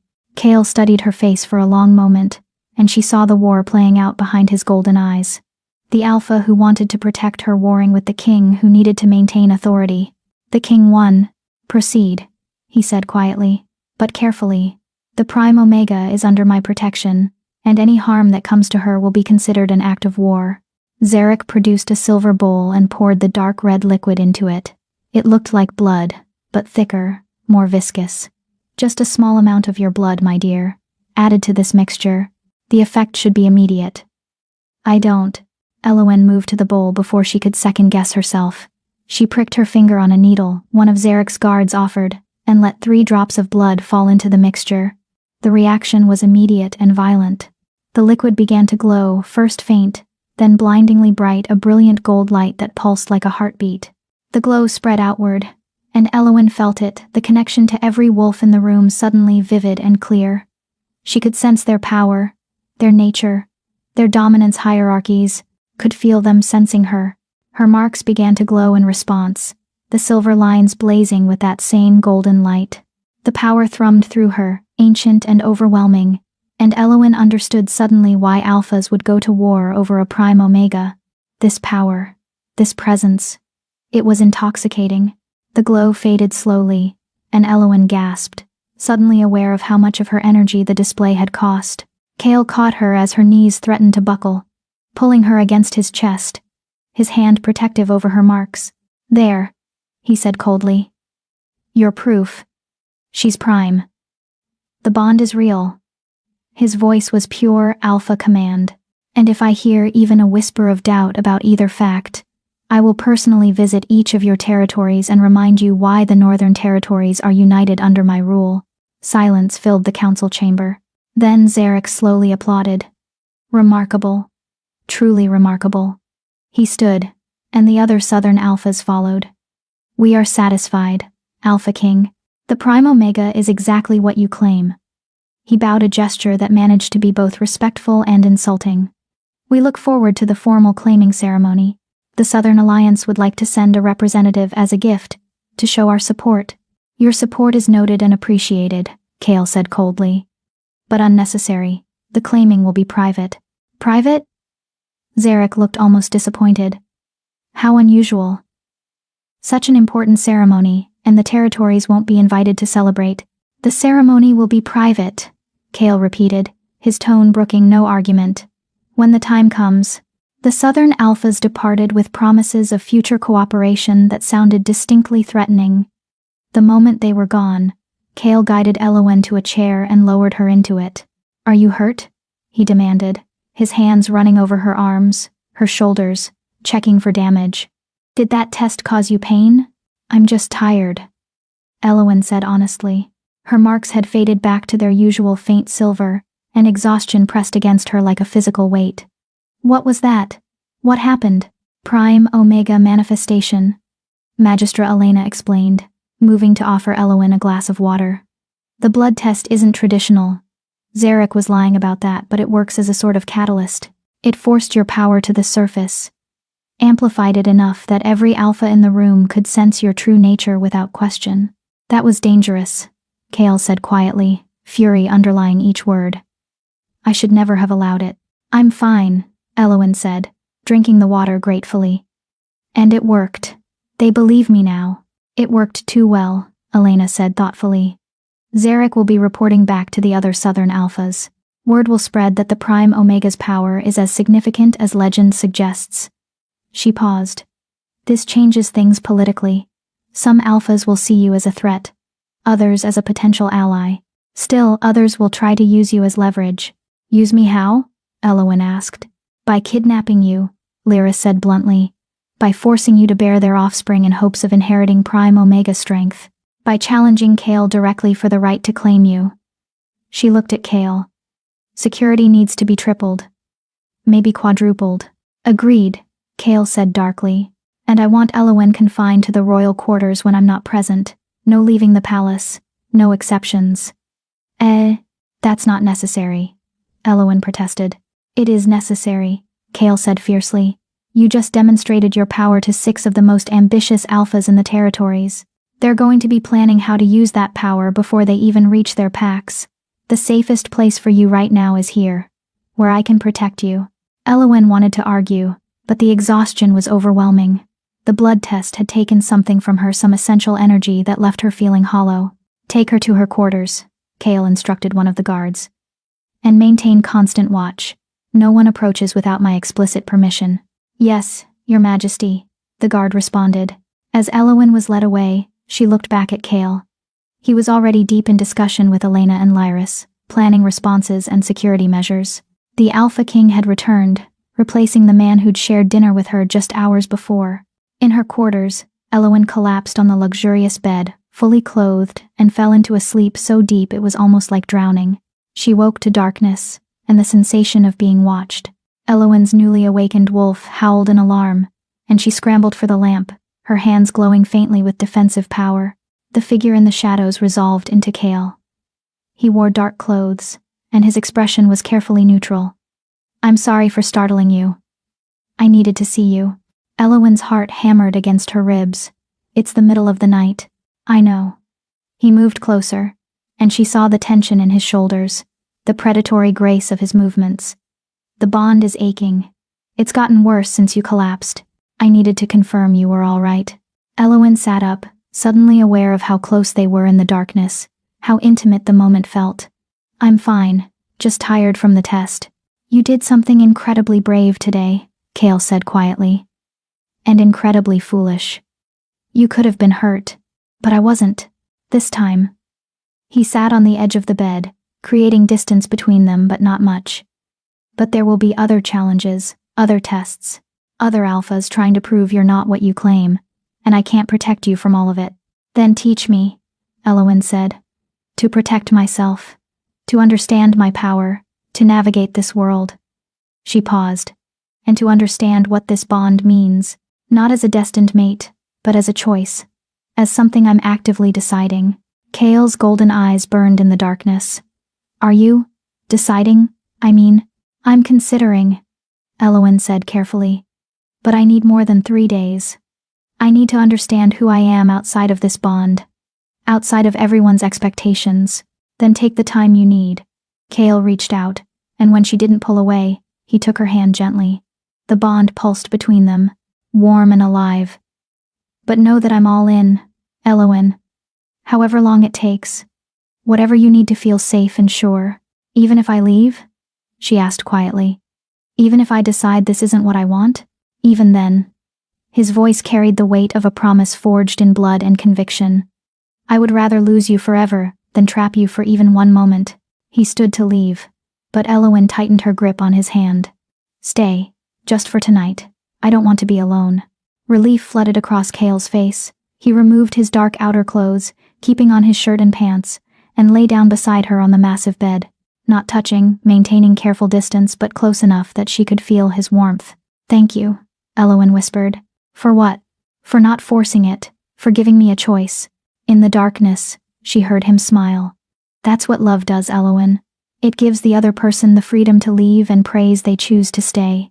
They fell asleep like that, not touching but connected. The bond humming softly between them like a lullaby. And for the first time in her life, Elowen slept without nightmares.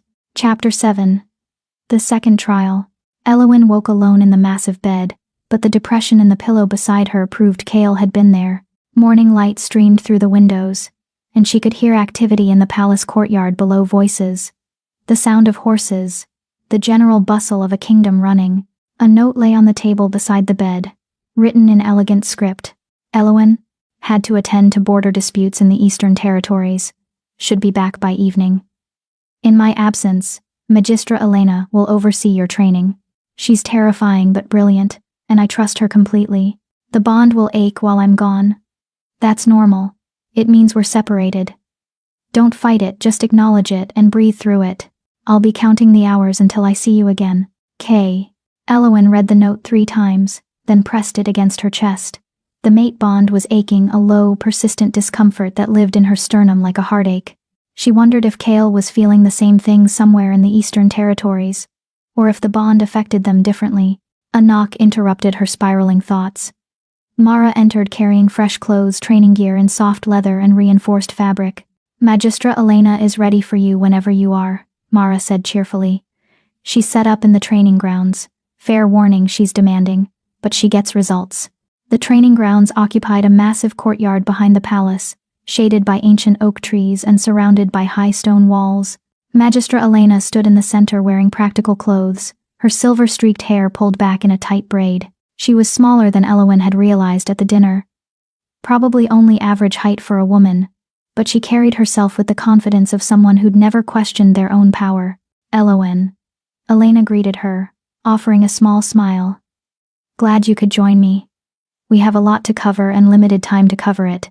Kale said you'd oversee my training, Elowen said, suddenly uncertain. But train me in what? Everything. Elena gestured to the open space. Your wolf is 16 years old but has never been used. That means she's strong but untrained. We need to address that before word spreads about your power and every ambitious alpha in the territories decides to test you. The king already said I'd be confined to the palace. The king is being protective and foolish, Elena interrupted, not unkindly. Keeping you confined might prevent challenges, but it also makes you dependent and visible. Better to train you to defend yourself. Better to show strength than hide it. Elena walked closer, studying Elowen with those sharp, intelligence-filled eyes. First, let's see what we're working with. Shift. Partial shift, the way you did in the forest. Elowen hesitated, then reached inward for her wolf. The connection came easily now, much easier than before. She felt the animal stir, stretch, awaken. Power flooded through her. That sensation of becoming more than human, of accessing strengths she'd never imagined. The transformation took only seconds. Her bones didn't crack this time, didn't scream with the pressure of change. Instead, it was almost smooth, her body stretching and reshaping itself into something new. When she looked down, her hands had become claws again, her skin marked with those familiar silver patterns. But this time, she maintained her human form from the waist up, her face still recognizable, her voice still human. Good, Elena said approvingly. Very smooth transition. Most wolves your age take minutes to manage that. You're a natural. She paused. Now, can you shift back? The reverse transformation was even easier. Elowen found herself human again, breathing hard but not exhausted. The training she hadn't realized she was doing was paying off. Excellent, Elena said. Now the real work. Combat. For the next 6 hours, Elena taught Elowen how to fight. Not the crude brawling Elowen had learned growing up, desperate, instinctive violence born of survival. This was martial arts. Structured, tactical, precise. Elena herself demonstrated moving with a grace that belied her age, showing Eowyn how to use leverage instead of strength, how to predict an opponent's moves, how to turn an attacker's power against them. The mistake most alphas make, Elena explained, sweat dripping down her face after a particularly intense demonstration, is assuming physical dominance equals combat superiority. But a clever fighter can take down a stronger opponent by understanding biomechanics and psychology. They sparred gently at first, Elena not using her full strength, just showing Eowyn how to move, how to respond. But gradually, Elena increased the intensity, started fighting with real effort. Eowyn was shocked to discover she could almost keep up. Her wolf gave her instincts, reflexes, strength beyond what her human body should allow. Combined with Elena's tactical teaching, she found herself actually landing hits. Better, Elena said, breathing hard. Much better. Again. By the time they finished, Eowyn was covered in sweat and minor bruises, her muscles screaming with exhaustion. But she was also exhilarated. She'd never felt strong before, never had anyone teach her skills instead of just demanding obedience. Water, Elena commanded, and servants appeared with fresh fruit, bread, and water that Eowyn drank like her life depended on it. How long have you been training? Eowyn asked. 40 years, Elena said, settling onto a bench. I was never going to be alpha material. My wolf is strong but not strong enough. So I made myself valuable in other ways. Combat training, political strategy, diplomatic negotiation. She smiled. I'm probably more powerful than half the alphas in this territory, just not in the way they understand power. Is that why you advise Kale? Partially. Mostly because he trusts me, and I've earned that trust through years of good counsel and unwavering loyalty. Elena studied Eowyn. Speaking of which, how are you feeling about him? Eowyn was quiet for a moment. Confused. He's not what I expected an alpha to be. He's kind, but also strong. And he listens to me, actually listens, instead of just telling me what I should do. That's because he was raised right, Elena said thoughtfully. His mother was Omega, as you know. But she was also intelligent and respected. She taught Kale that power without wisdom is just violence. That alphas are supposed to protect and guide, not dominate and control. Elena's expression grew distant. When she died, I made it my mission to ensure he never forgot that lesson. Even when other alphas were pressuring him to be more ruthless. Do you think he loves me? Eowyn asked suddenly, then immediately wanted to take the words back. Sorry, that's not inappropriate, Elena interrupted. It's a fair question. And the answer is no, not yet, but he's falling. I can see it in the way he looks at you, the way he moved heaven and earth to make sure you were safe yesterday. She stood, offering Eowyn her hand. Come on, you need to shower and change before you attend the evening council meeting. I'm attending a council meeting? You are, Elena confirmed. And you need to be prepared. There will be more questions about your power, more challenges to Kale's authority. She guided Eowyn toward the palace. The alphas know about your manifestation yesterday. Words already spread through the territories. By tomorrow, every major pack will know that Kale's mate is Prime Omega. Is that bad? Eowyn asked, though she suspected she knew the answer. It's complicated, Elena said carefully. Good, because it strengthens Kale's position. A Prime Omega mate is unprecedented prestige. Bad, because every alpha without a mate is now going to be thinking about challenging for you, and every alpha with a mate is going to be worried about their partner's reaction to your existence. The evening council meeting was smaller than the one with the Southern Alliance, just Kale's inner circle, maybe a dozen people. Elena took a seat to Kale's right, and Eowyn was placed to his left. Kale looked exhausted, his shoulders tense with strain. The moment his eyes found Eowyn, some of the tension eased. He reached over and squeezed her hand briefly, a gesture that felt intimate and possessive at once. Report on the border dispute, he said, turning to a grizzled man Eowyn recognized as one of the alphas from the first day. The Ironwood and Silvercrest packs have reached a compromise, the man reported. The tributary will be shared, fishing rights split equally. Both sides have agreed to the terms. Good. Make it official. Kale turned to another advisor. Rogue activity? Still increasing in the south, a woman with scarred face reported. We've had 3 confirmed attacks on lone travelers, 2 incidents of rogues testing the borders of organized pack territory. Pattern suggests they're being coordinated. Coordinated? Kale's head snapped up. Rogues don't coordinate. They're solitary hunters. These are different, the woman insisted. There's intelligence behind their movements. I suspect someone's organizing them. A heavy silence fell over the council chamber. Any suspects? Kale asked quietly. The Southern Alliance, Elena said flatly. Using rogue attacks to destabilize the southern territories, so they have justification to expand their influence. That's speculation, one of the younger advisors protested. We have no proof. We will, Elena said coldly. Give me 2 weeks and I'll have documentation of the Alliance's involvement. Kale looked at Elowen, and she felt the weight of his attention. You're wondering why I'm mentioning this. I am, Elowen admitted. I don't see how rogue activity in the South affects me. It doesn't, directly, Kale said. But politically, it complicates everything.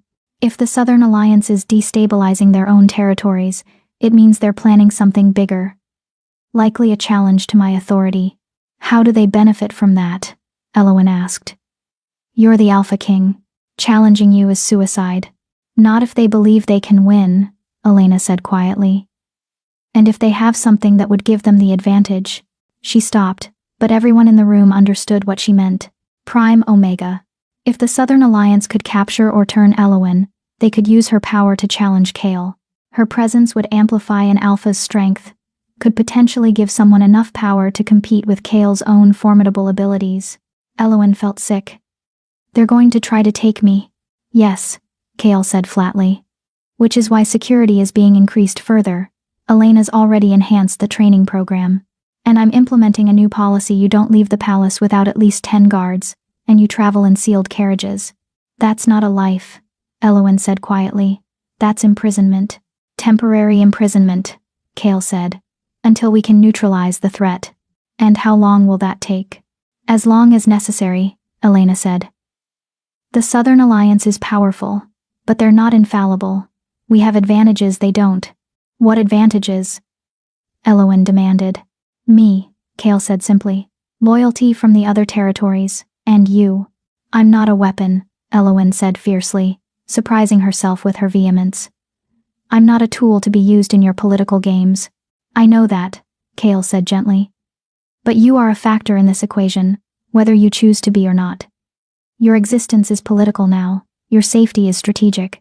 Your power is a variable that every Alpha in the territories is calculating. The words were honest, but they hit like blows. Everything Elena had been teaching her, everything Kale had been saying about choice and freedom, it all felt suddenly hollow. I need air, Elowen said, standing abruptly. I need to get out of here. Elowen, Kale reached for her, but she pulled away. She left the council chamber and practically ran through the palace corridors.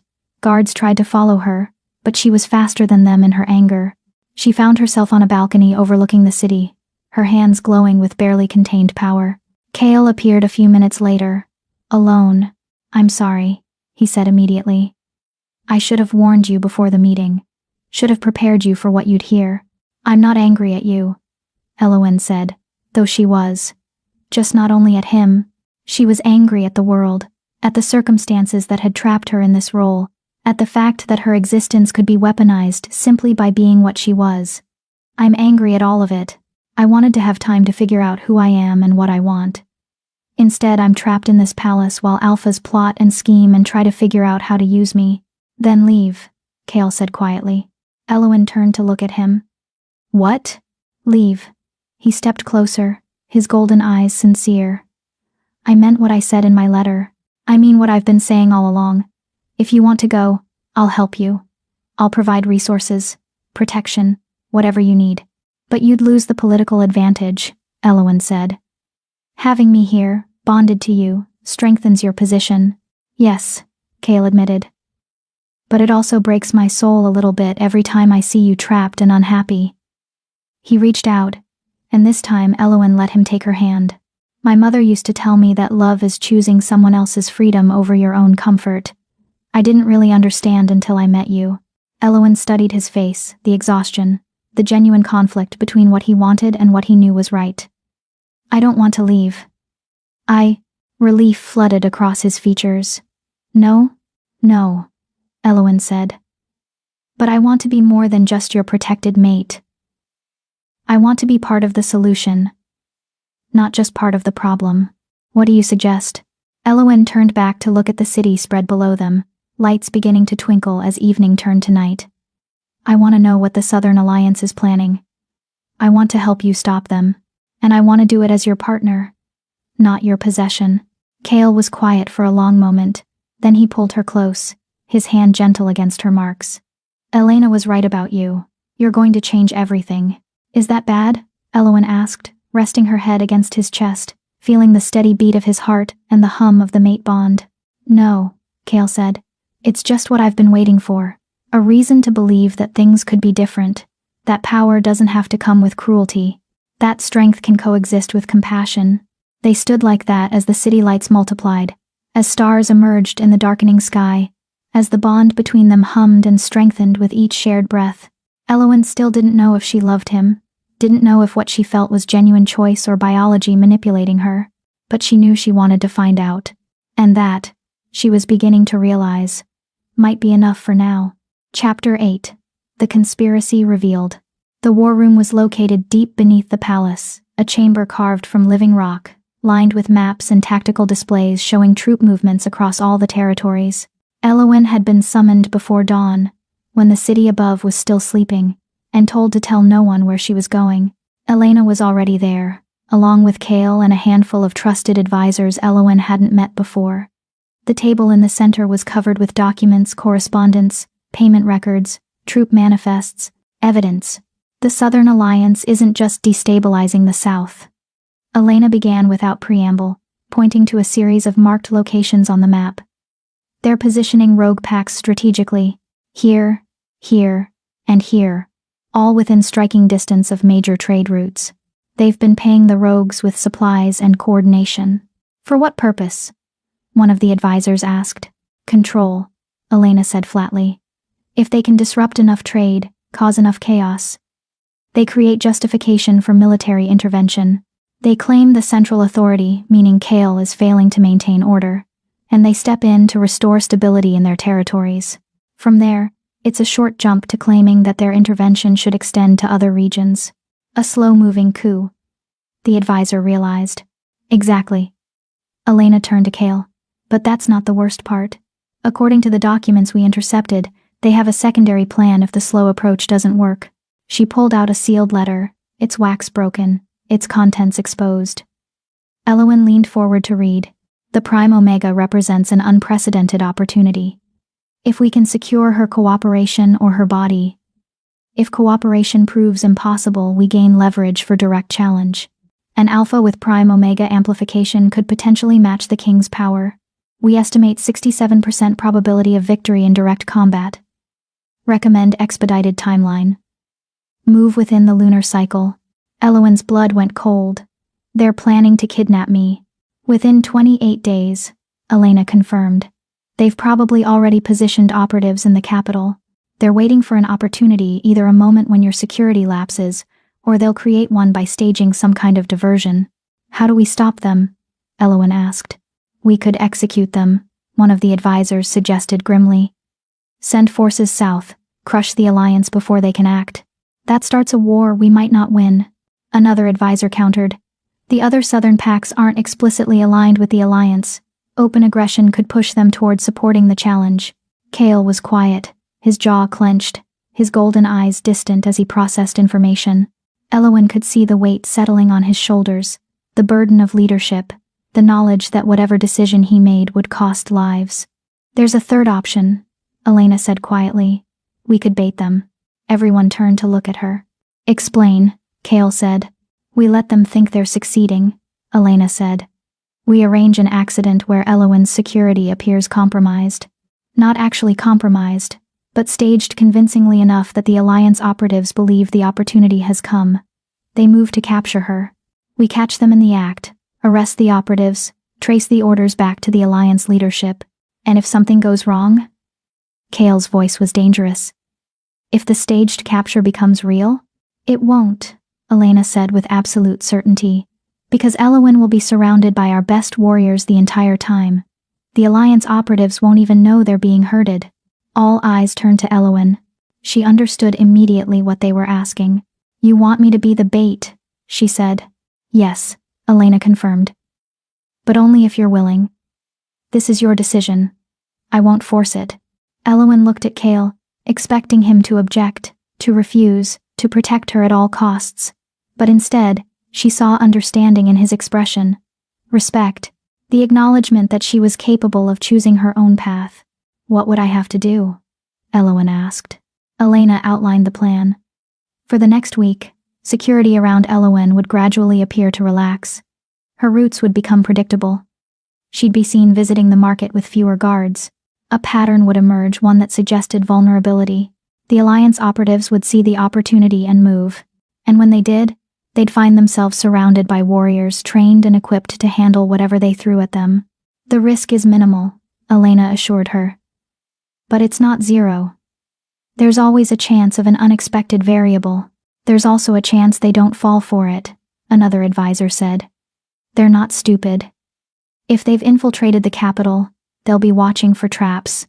Which is why Elowin has to sell it, Elena said. She has to genuinely believe she's vulnerable. Has to act like someone who's starting to feel trapped and looking for escape. Elowin understood what that meant. She'd have to convince Cale at least convincingly enough that her anxiety would read as genuine. She'd have to live with uncertainty for a week, knowing that capture might be coming, knowing that danger was real even if the outcome was planned. I'll do it, she said. Elowin, Cale began. You taught me that I deserved agency, Elowin interrupted, meeting his golden eyes. That I deserved to be part of the solution, not just protected from the problem. This is how I'm choosing to be part of the solution. Cale stared at her for a long moment. Then he reached across the table and took her hand. You're either the bravest person I know, or completely insane. Probably both, Elowin said. Elena smiled grimly. Then we're agreed. We implement the plan. The next 7 days were the longest of Elowin's life.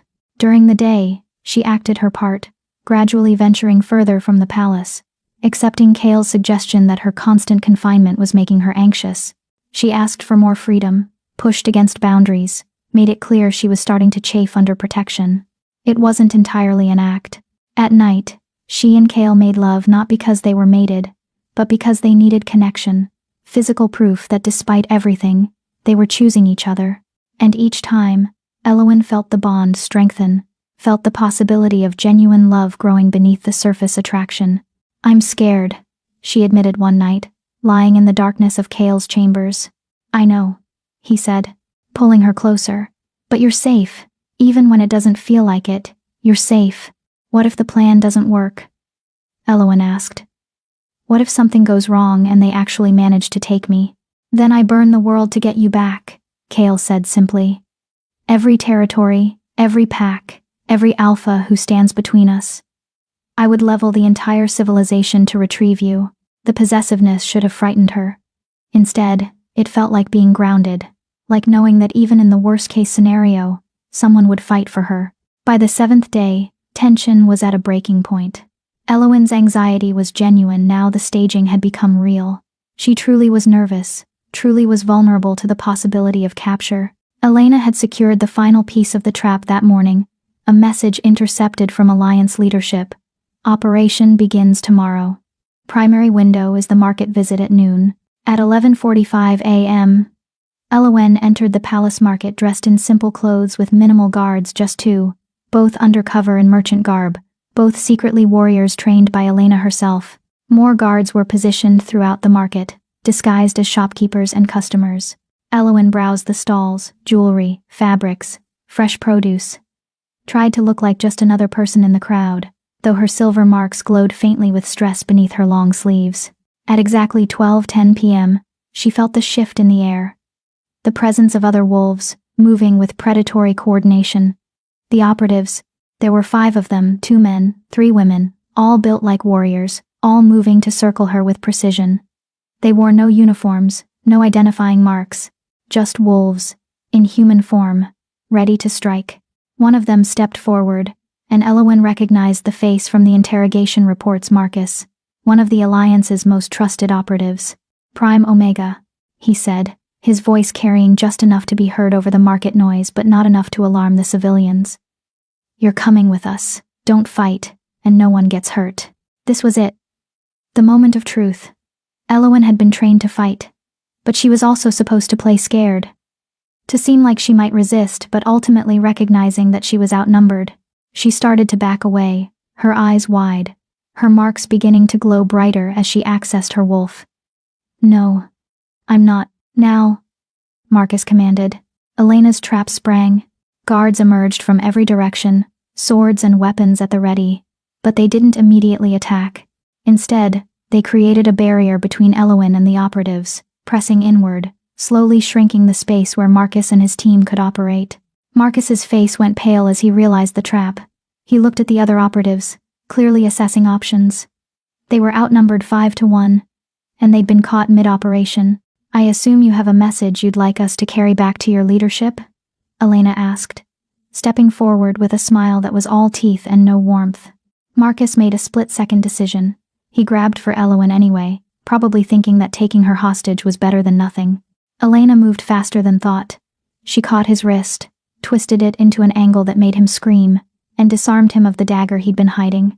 The other operatives surged forward, trying to fight their way through the guards. It lasted maybe 3 minutes. By the end, Marcus and his team were restrained, their weapons removed, their communication crystals confiscated. They'd fought hard, but ultimately well-trained royal guards prevailed. Elowen stood shaking in the center of the chaos, her marks glowing brilliantly, her wolf prowling beneath her skin, demanding violence and vengeance. Easy, Elena said gently, appearing beside her. You're safe now. The plan worked. They were going to take me, Elowen said, her voice hollow. They were, Elena agreed. But they didn't. And now we have evidence of their direct involvement. The operatives were marched away under heavy guard, and the market returned to something resembling normalcy. Elowen was escorted back to the palace by an even larger security contingent. Kale was waiting in the war room when they arrived. The moment he saw Elowen, he crossed the space in 3 strides and pulled her into his arms, his whole body shaking with barely contained fury and relief. Are you hurt? No, Elowen said, burrowing against his chest. It worked. The trap worked. Get me a communication crystal, Kale ordered, his voice carrying the cold authority of a king about to go to war. I want to send a message to the Southern Alliance leadership. They have 1 hour to dismantle their rogue operations and surrender the operatives to royal justice.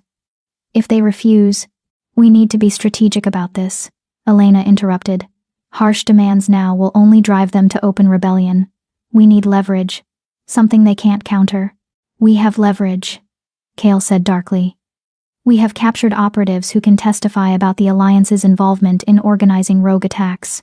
We have documentation of their conspiracy to kidnap the Prime Omega. We have everything we need. And they'll know it's coming, Elena said. They'll lawyer up, deny involvement, claim the operatives were acting independently. It becomes a political standoff. She paused. Unless we give them a reason to cooperate voluntarily. And what reason would that be? Kale demanded. Elena smiled. Amnesty.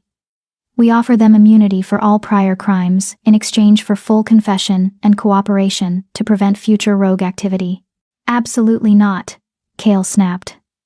They plotted to destabilize my territories and kidnap my mate. Not amnesty. They do, Elena agreed. But punishment won't solve the underlying problem.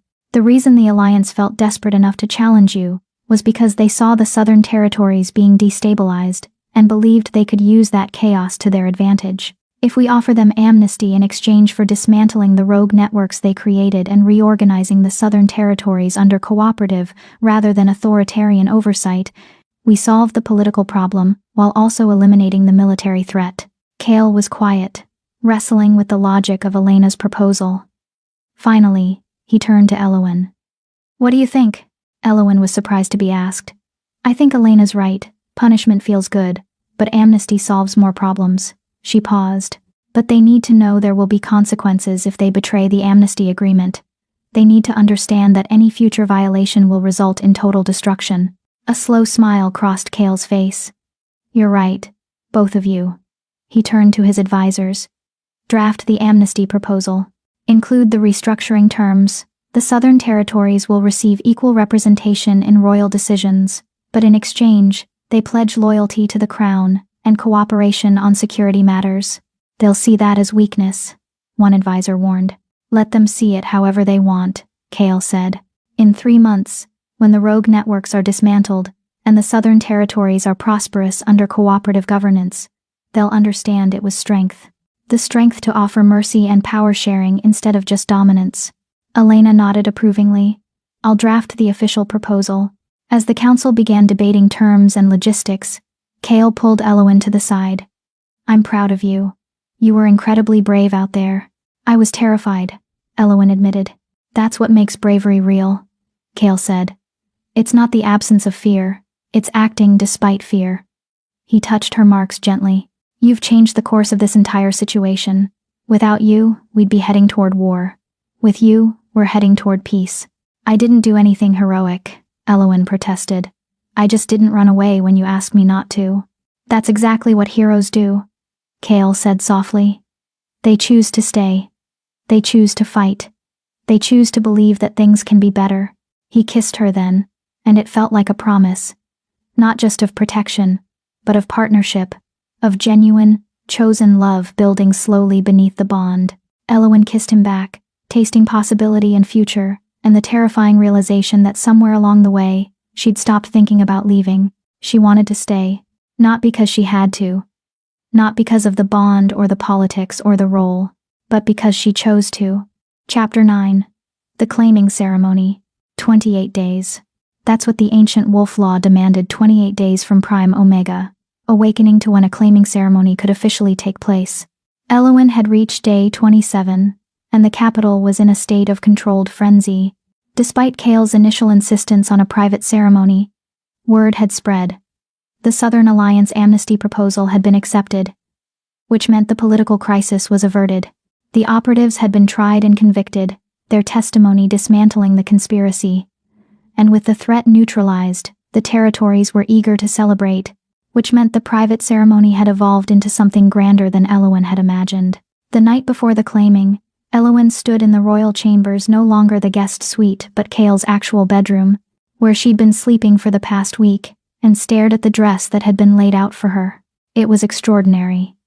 White silk that seemed to shimmer with its own light, embroidered with intricate patterns of wolves and stars and moons. A crown of silver and moonstone rested on the vanity, not heavy with gold like a king's crown, but delicate and beautiful. You look terrified, Elena observed from the doorway. I am terrified, Elowen admitted. This is permanent. Once the bond is marked, there's no going back. There is, Elena said gently. The bond can be severed, though it would pain both of you, but I don't think you want to sever it. No, Elowen said quietly. I don't. That's what terrifies me. A month ago, I was in an orphanage scrubbing floors. Now I'm about to become queen, and I'm choosing it because I love him. She looked at Elena. How did this happen?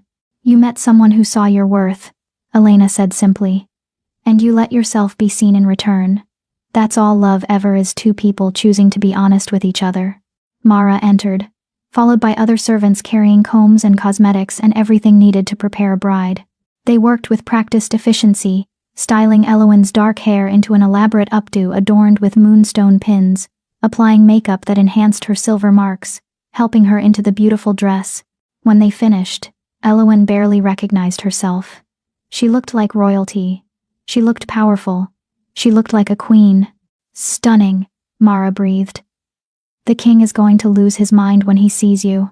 I hope so, Elowen said softly.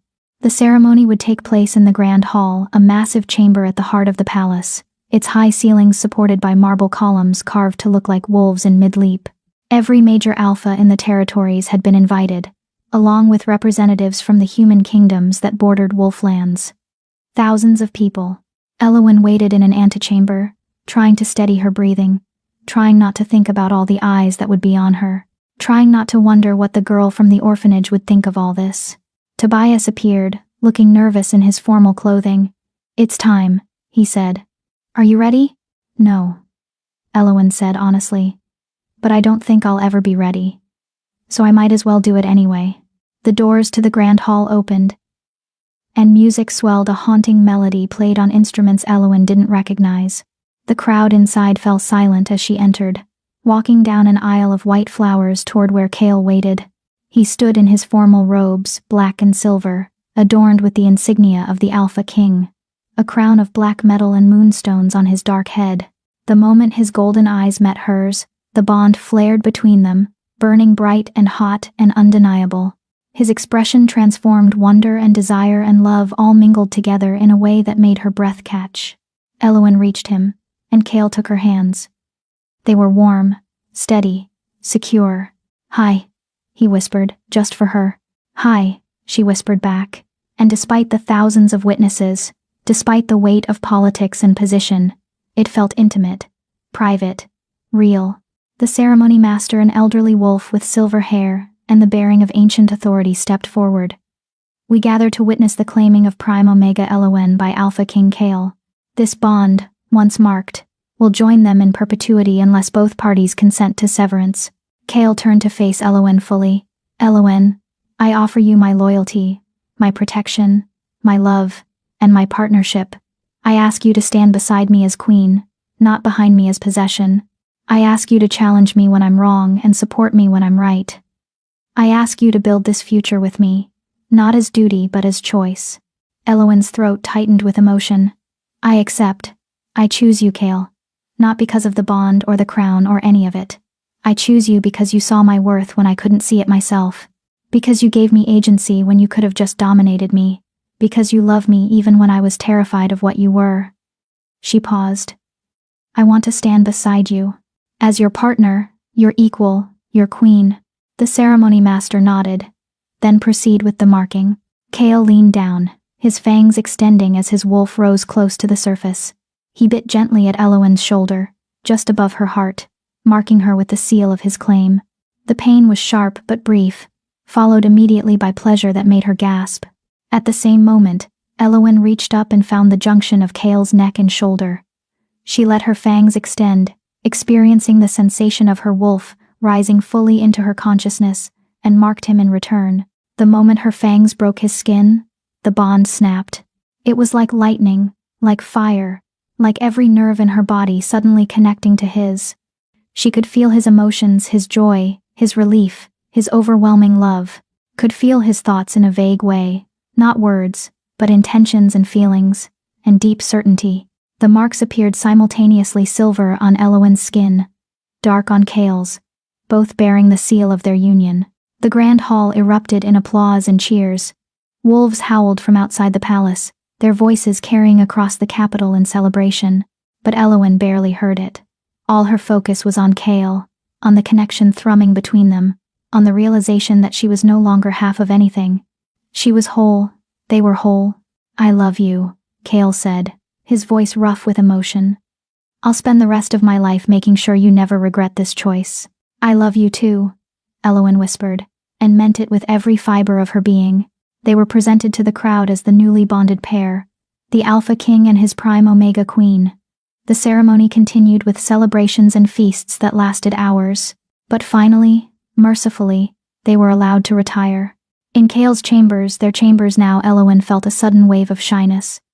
The bond had eliminated physical distance, but emotional vulnerability was another matter entirely. "Second thoughts?" Cale asked, reading her hesitation easily through the bond. "No," Elowen said. "Just nervous. This is the first time I'm choosing intimacy because I want to, not because I'm obligated or forced." "Then we go slow," Cale said simply. He moved to her, carefully removing the crown from her hair, letting the elaborate updo begin to fall. "We go at your pace. We stop whenever you want to stop." They undressed each other slowly, reverently, taking time to explore the connection that the bond had created, and when they came together, it wasn't frantic or desperate. It was gentle and purposeful, and filled with mutual respect and genuine love. Elowen felt seen in a way she'd never experienced, not just physically, but emotionally, spiritually.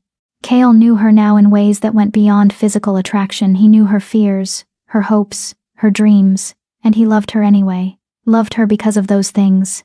Afterward, they lay tangled together, her head on his chest, his hand stroking her marks. "Tell me something," Elowen said. "Something real." "I'm terrified," Kale admitted. "Of messing this up. Of not being good enough. Of failing you the way my father failed my mother by letting grief consume him." "You won't," Elowen said. "Because you're aware of it. Because you're willing to do the work." "Is that what love is?" Kale asked. "Awareness and work? For some people, maybe. For us, I think it's awareness, work, and choosing each other every day despite the difficulty." She looked up at him. "My mother told me I was special before she died. I didn't understand what she meant.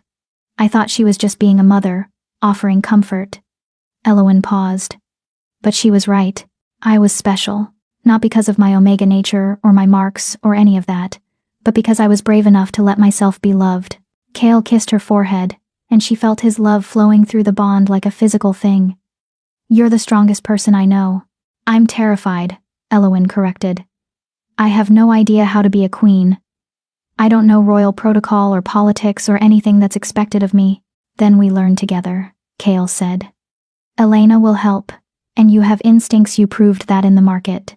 You're smarter than most alphas I know, braver than anyone I've met. The title of queen is just a formality. The real power is already inside you." Over the next 3 days, the reality of Elowen's new life began to sink in. There were meetings with advisors, lessons on protocol and history, introductions to diplomatic figures from all the territories. There were people constantly wanting something from her, a kind word, a blessing, a moment of her time. But there were also moments of genuine connection. A mother with a sick child who asked Elowen to bless her. A young wolf just awakened to her abilities who came for advice. A diplomat from a human kingdom who wanted to learn about wolf culture. Elowen found that she had a gift for listening, for understanding people beyond their titles and positions. She made decisions with fairness instead of ruthlessness, showed mercy when possible, and strength when necessary. Elena watched it all with satisfaction. "You're going to be a good queen," she said one evening. "Better than good. Exceptional." "I'm just doing what feels right," Elowen said. "That's exactly what makes a good leader," Elena replied. "You're not playing a role or following a script. You're being authentic, and people respond to that." On the evening of the 3rd day, Elowen received a message. The orphanage had sent a delegation requesting an audience. Elowen's first instinct was to refuse, to pretend it didn't matter anymore.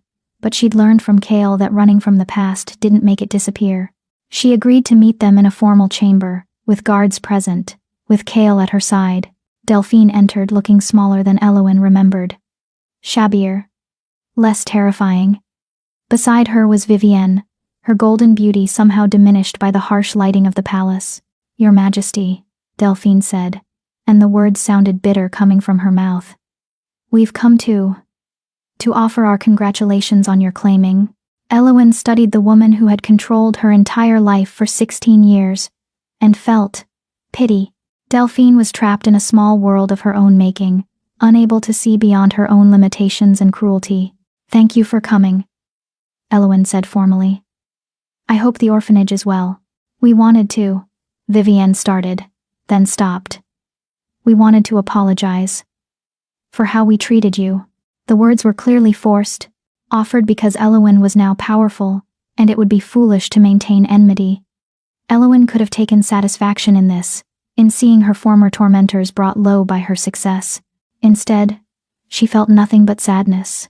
"I forgive you," Elowen said quietly. "I forgave you the moment I chose to stop letting your cruelty define me." Delphine's face flushed with anger at this response. She'd been expecting to grovel or rage, but not this simple, genuine forgiveness that offered no satisfaction. "The orphanage will receive increased funding from the royal treasury," Elowen continued. "Not because you deserve it, but because children there need it. I want them to have better lives than I had. I want them to have choices." After they left, Kale pulled Elowen close. "That was generous. That was strategic," Elowen corrected. "If I acted like they'd hurt me, they'd win. If I acted like I'd forgotten them, I'd be lying. But forgiving them and moving forward, that's the only way to truly be free." Kale smiled against her hair. "My brilliant, wise, beautiful queen." That night, as they lay in bed together, Elowen felt the full weight of her new reality settle on her shoulders. She was queen. She had power beyond anything she'd imagined. She had love that felt like home. She had a purpose and a place in the world. But she also had responsibility. To the territories, to the people who would come to her with their problems and pain. To Kale, who was counting on her to be his partner through whatever challenges lay ahead. "What are you thinking about?" Kale asked, feeling her tension through the bond. "Everything," Elowen said. "It's all so much." "I know," he said. "But you don't have to handle it alone. That's what partners do, they share the burden." "I'm not going to be the kind of queen that people expect," Elowen warned. "I'm going to make mistakes. I'm probably going to do things that upset the traditional power structures." "Good," Kale said. "That's exactly what we need. Someone who comes from outside the system, who can see it clearly, who won't just perpetuate the old ways because that's how it's always been done." Elowen thought about the girl who'd been scrubbing floors just a month ago. That girl would never have believed this was possible, would never have imagined that kindness and courage could matter more than status or beauty or belonging to the right family. But that girl had been brave, had been willing to run into the unknown, had been willing to trust when trust seemed foolish. And that girl had been rewarded.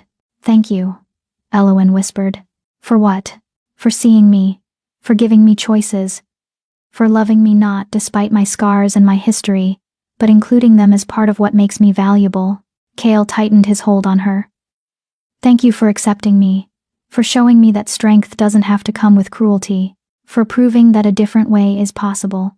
They held each other as the night deepened, connected by more than just the bond, connected by genuine, chosen, hard-won love. And somewhere in the capital, in the territories beyond, in the human kingdoms that bordered their lands, people were beginning to tell the story of the half-blood Omega who became queen, the girl who had nothing and won everything, the prime Omega who changed the course of history not through power but through the simple, radical act of choosing to be brave. The legend was just beginning. Subscribe if you believe Elowen's journey represents what we're all capable of, transformation through courage and love. Because people like Elowen remind us that we're never as powerless as we think. Drop a comment. What do you think Elowen will do as queen? How will she change the territories? Chapter Jishinj, the New Era. 6 months later, the Northern Territories had transformed in ways no one could have predicted.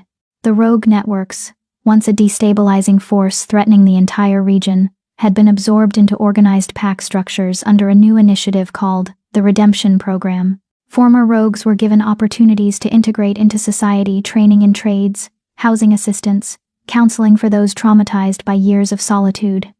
Some refused the offer and disappeared back into the wild, but many accepted, grateful for a second chance. The Southern Alliance, operating under the Amnesty Agreement, had become unexpected allies. With their rogue operations dismantled and cooperative governance structures in place, they'd discovered that prosperity came easier through collaboration than through conspiracy. Trade between regions had increased by 40%, conflicts between packs had dropped dramatically, and the territories themselves were flourishing. Elowen stood at the balcony of the royal palace, watching the city below, her hand resting on the subtle swell of her abdomen. The pregnancy had surprised them both. The mate bond apparently had its own timeline, but neither Kale nor Elowen had anything but joy about it. "Still looking overwhelmed?" Kale's voice came from behind her, followed by his arms wrapping around her, careful not to jostle her slightly expanded waist. "Not overwhelmed," Elowen said softly. "Just reflecting. 6 months ago, I was imprisoned in this palace, thinking I'd lost my freedom by accepting the bond. Now I'm about to bring a new life into a world that's actually better than it was. That's because of you," Kale said, kissing the top of her head. "Every decision you've made, every policy you've pushed for, every act of mercy you've shown, it's all created this. It's all created this together," Elowen corrected. "I couldn't have done any of it without you, without Elena, without our advisors willing to take risks." Still modest, Kale observed with affection. "I'll never get used to that. You're the most powerful person in these territories, and you still sound surprised when anyone acknowledges your impact." Elowen smiled. The insecurity that had plagued her for 16 years had faded, but it hadn't disappeared entirely. Some wounds took longer to heal than others. "Come," Kale said. "There's someone who wants to meet you." He led her through the palace corridors to a smaller chamber, where Elena waited alongside a nervous young woman Elowen didn't recognize. The girl was maybe 17, with dark hair and frightened eyes, and silver marks that pulsed faintly beneath her skin. Another Prime Omega? Elowen breathed. Not Prime, Elena explained, but definitely significant. Omega born with rare empathic abilities. She was being held in a brutal pack structure where they were trying to force her into early bonding with an alpha who was abusing her. The girl flinched at the mention of abuse. Elowen moved slowly, carefully, remembering how frightened she'd been when Kale first appeared. "What's your name?" "Lyra," the girl whispered. "I'm Elowen, and I know what it's like to be treated as a possession instead of a person." She sat down, eye level with Lyra. "I know what it's like to think your only options are suffering or death. But I'm here to tell you there's a third option. You get to choose. I don't have anywhere to go," Lyra said, tears streaming down her face. "No family, no resources. If I leave, I'm a rogue or dead. You come here," Elowen said simply. "You stay in the palace. You learn about your abilities, your power, your worth. And when you're ready, you decide what comes next. College, if you want to study. A craft, if you want to learn a trade. Or if you want to find your mate and build a life together, you do that too. But it will be your choice. Always your choice." Lyra stared at her like she couldn't quite believe what she was hearing. "Really? Really?" Elowen confirmed. "We have a whole program now for wolves escaping abusive situations. Housing, education, counseling, and the territorial laws I pushed through make pack abuse illegal. If an alpha touches you without consent, we have authority to intervene." Elena smiled. Elowen's created quite a revolution in wolf society. Equal rights amendments, consent laws, education programs for young wolves regardless of status or ranking. "The old alphas are furious," Kale added, "but the younger generations are embracing it. They're tired of the hierarchical oppression. They want a society where strength doesn't automatically equal right." "Will it work?" Lyra asked. "Can things really change?" "It's already changing," Elowen said. "It's slow, and there's resistance, but it's happening. And every time an alpha chooses cooperation over domination, every time a pack chooses prosperity through collaboration instead of conquest, we prove that the old way wasn't inevitable. It was just the only way anyone could imagine." She reached out and took Lyra's hand. "You're safe here, I promise you that." Over the following weeks, as Lyra settled into the palace, Elowen found herself mentoring the girl, teaching her that her abilities were gifts, not curses, that her empathic powers could help her connect with others deeply and meaningfully, that her Omega nature made her valuable, not because it could be exploited, but because it represented a path toward building better pack structures. Meanwhile, Elowen's own pregnancy progressed, and she began to realize something profound. The child she was carrying would be born into a radically different world than the one she'd grown up in. The pup, whether male or female, alpha or omega, would have choices, would have agency, would have the right to refuse traditions that didn't serve them. One evening, she sat with Magistra Elena in the royal gardens, watching the sunset paint the sky in shades of gold and crimson. "Do you ever regret it?" Elena asked.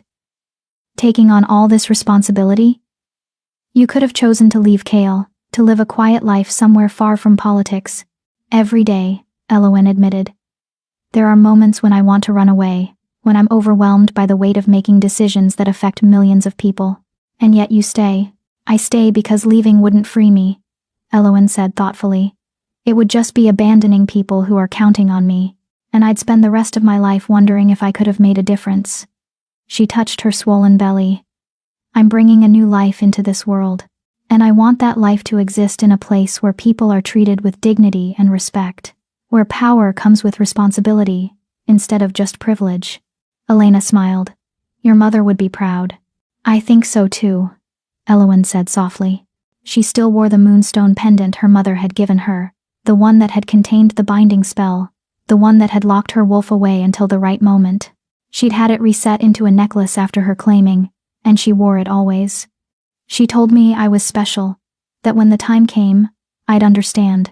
I think she meant this, that I'd understand what my power was really for, which is not domination," Elowen said, "but transformation, change."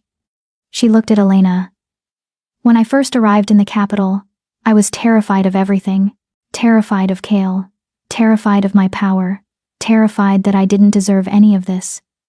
But the truth is, we're all terrified.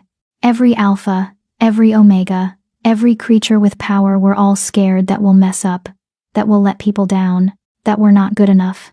So what's the solution? Elena asked, though Elowen suspected she already knew. Accepting the terror and moving forward anyway, Elowen said. Building systems that account for our imperfection. Creating spaces where people can ask for help instead of hiding their struggles. Showing that vulnerability is strength, not weakness. Elena reached over and squeezed Elowen's hand. You're going to be a legend, you know. Centuries from now, wolves will tell stories about the queen who rose from nothing and changed everything. I don't want to be a legend, Elowen said. I want to be a person who helped make things better. There's a difference. 3 months later, Elowen gave birth to twins. A son and a daughter. The boy was born with his father's dark hair and golden eyes, his power immediately recognizable, a strong alpha in the making. The girl was born with her mother's dark hair, and Elowen's silver marks already glowing faintly on her skin. Omega born with remarkable strength. Kale held them both, tears streaming down his face, completely overwhelmed. We have to name them, Elowen said from the bed, exhausted but happy. I want to name the boy Alistair, Kale said. After my father. So he remembers what loss taught us about the importance of fighting for what matters. Elowen nodded. And the girl? That's your choice, Kale said. She should have her mother's legacy in her name. Elowen looked at her daughter, this new life, that represented everything Elowen had fought for. A female born into a world that would celebrate her strength instead of trying to contain it. Born into a society where her omega nature would be honored and protected, not exploited. Lyra, she said softly, after the first queen's sister in the old stories, the one who taught the Alpha King about mercy. Lyra, Kale repeated, smiling at their daughter. Perfect. The ceremony presenting the royal heirs to the territories was held a month later, when both children were stable, and Elowen had recovered enough to appear in public. The grand hall was packed again, just as it had been for Elowen's claiming, but the energy was different this time, not tense with political undercurrents, but genuinely joyful. Elowen stood beside Kale, cradling her children, and looked out at the assembled crowd. She saw representatives from all the territories, including some of the old alphas who'd initially resisted her policies, but she also saw young wolves, newly awakened to their abilities, saw Lyra, standing with the other mentored omegas, her face glowing with confidence that hadn't been there before, saw families that had been reunited through the refugee reintegration programs, saw hope. Citizens of the Northern Territories, Kale's voice carried through the hall. I present to you our heirs. Alistair, future Alpha, and Lyra, future Prime Omega, or at least, Prime born with her own path to choose. A laugh rippled through the crowd at that last correction. These children represent the future, Elowen said, adding her own voice to Kale's. A future where power and compassion coexist, where strength doesn't mean domination, where every wolf, regardless of rank or status or blood, has the right to choose their own path. She looked down at her daughter, at the faint silver marks that pulsed with potential, and made a silent promise. I promise you, Lyra, that you will never be trapped by circumstance the way I was. I promise you will never be told that you're less valuable because of what you are. And I promise that if anyone ever tries to take that choice from you, I will burn the world to give it back. It was the same promise Kale had made to her, she realized. Love as a commitment to protect someone's freedom, not their possession. Years passed. The reforms Elowen had championed became the foundation of a new society. The old hierarchies didn't disappear. Alpha wolves were still naturally dominant. Omegas still naturally bonded through their scent and pheromones, but the rigid oppression gave way to genuine cooperation. Young Alistair grew into a thoughtful alpha, taking after his father's wisdom more than his strength. He studied diplomacy and commerce, determined to prove that business could be ethical, that trade could be fair. Young Lyra. Well, Lyra discovered she didn't want to be constrained by any single path. At 15, she was learning combat from Elena, studying political philosophy with magistrates, spending time with the healing practitioners, writing poetry, and experimenting with her considerable powers. She's going to be even more revolutionary than I was, Elowen told Kale one evening, watching their daughter through the study window as Lyra debated with scholars about the philosophical implications of consent in mate bonding. She learned from the best, Kale said, pulling Elowen close. 20 years after her claiming, Elowen stood again at the balcony overlooking the Capitol. She was older now. Threads of silver in her dark hair, laugh lines around her eyes, marks of a life fully lived etched into her body. A messenger arrived with news from the Southern Territories. The rogue population had dropped to nearly zero. The reorganized packs were thriving. Most importantly, the cooperative governance structures had led to innovations, new agricultural techniques, improved trade routes, even scientific advances that benefited all the territories. The world is changing faster than we anticipated, Elena reported, now ancient but still sharp as ever. The human kingdoms are taking notice. Some want to establish formal diplomatic relations. Others are frightened by how powerful we've become. Then we show them we have no interest in conquest, Elowen said. Only in coexistence. That will require a diplomatic mission, Elena observed. Someone who can represent our values of cooperation and equality. Elowen smiled, knowing exactly where this was going. You think Lyra is ready? I think she's been ready for years, Elena said. She just needed you to see it too. That night, Elowen talked to her daughter about the possibility, about representing the Northern Territories to the human kingdoms, about being an ambassador for their new way of doing things. Lyra's eyes lit up. Really? You'd let me do that? I would suggest it. Elowen corrected gently, remembering the lessons Kale had taught her about choice. But it would be your decision. Yes, Lyra said immediately. Yes, I want to do this. Elowen felt tears prick her eyes, not sadness, but the overwhelming emotion of watching your child become their own person, of seeing them make choices that you never could have imagined, pursuing dreams that you couldn't have dreamed. This was what she'd fought for. Not just her own freedom, but the freedom for future generations to imagine possibilities she couldn't. The final morning, before Lyra left for the human kingdoms, Elowen and her daughter sat together in the royal gardens, where Elowen had once sat with Elena, watching the sunset. I'm nervous, Lyra admitted. What if I mess up? What if I say the wrong thing and damage our diplomatic relations? Elowen smiled. Then you'll learn from the mistake and do better next time. That's all any of us can do.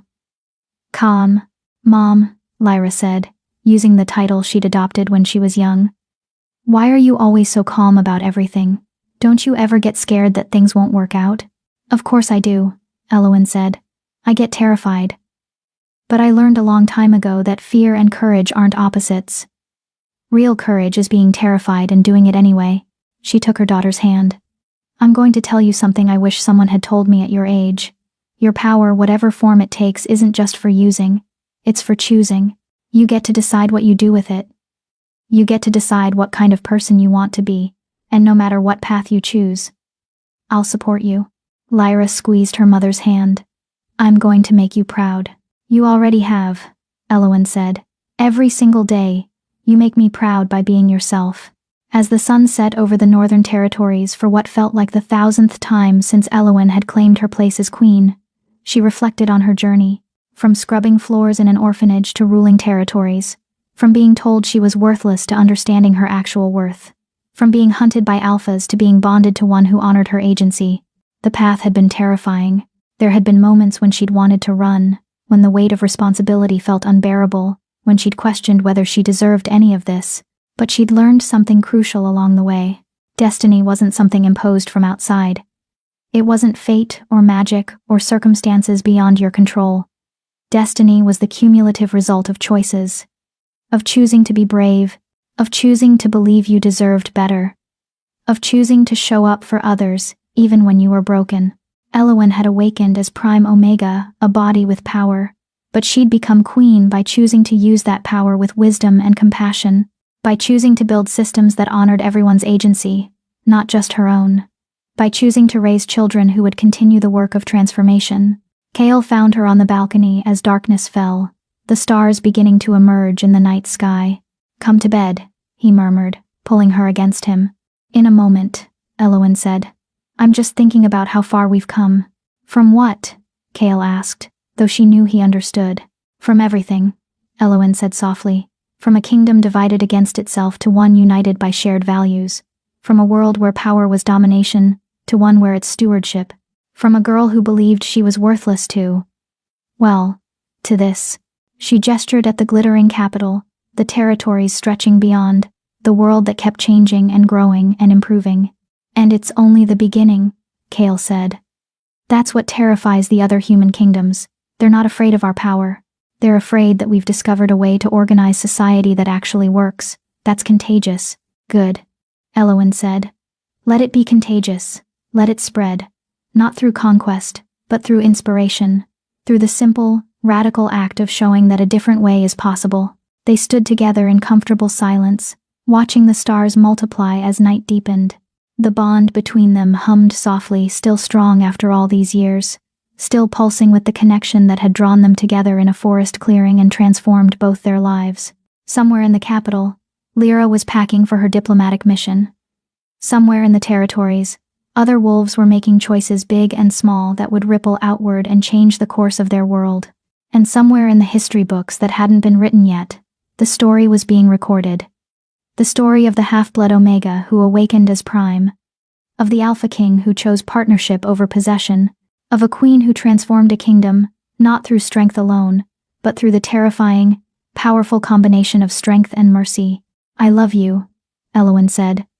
Not for the first time, but as if saying it for the first time. I love you too, Kale replied. Always. And as they walked back into the palace together, hand in hand, bonded not just by magic but by genuine, chosen, hard-won love, Elowen realized something profound. She wasn't the half-blood Omega anymore. She wasn't the unwanted orphan, or the hunted Prime, or the terrorized girl who'd run into the forest. She was Elowen, Queen of the Northern Territories, builder of a new society, mother of the future, woman who'd taken her power and used it to change the world. And that, she thought with a smile, was worth every moment of fear she'd ever endured. If Elowen's journey inspired you, if you believe that ordinary people can do extraordinary things, through courage and love, subscribe and be part of a community that values that message. Because every story like this matters. Every reminder that we have more power than we think matters. And every person who understands that choosing kindness is choosing strength matters. Tell me in the comments, what's your superpower? What would you do if you suddenly realized you had more strength, more agency, more control over your destiny than you ever imagined?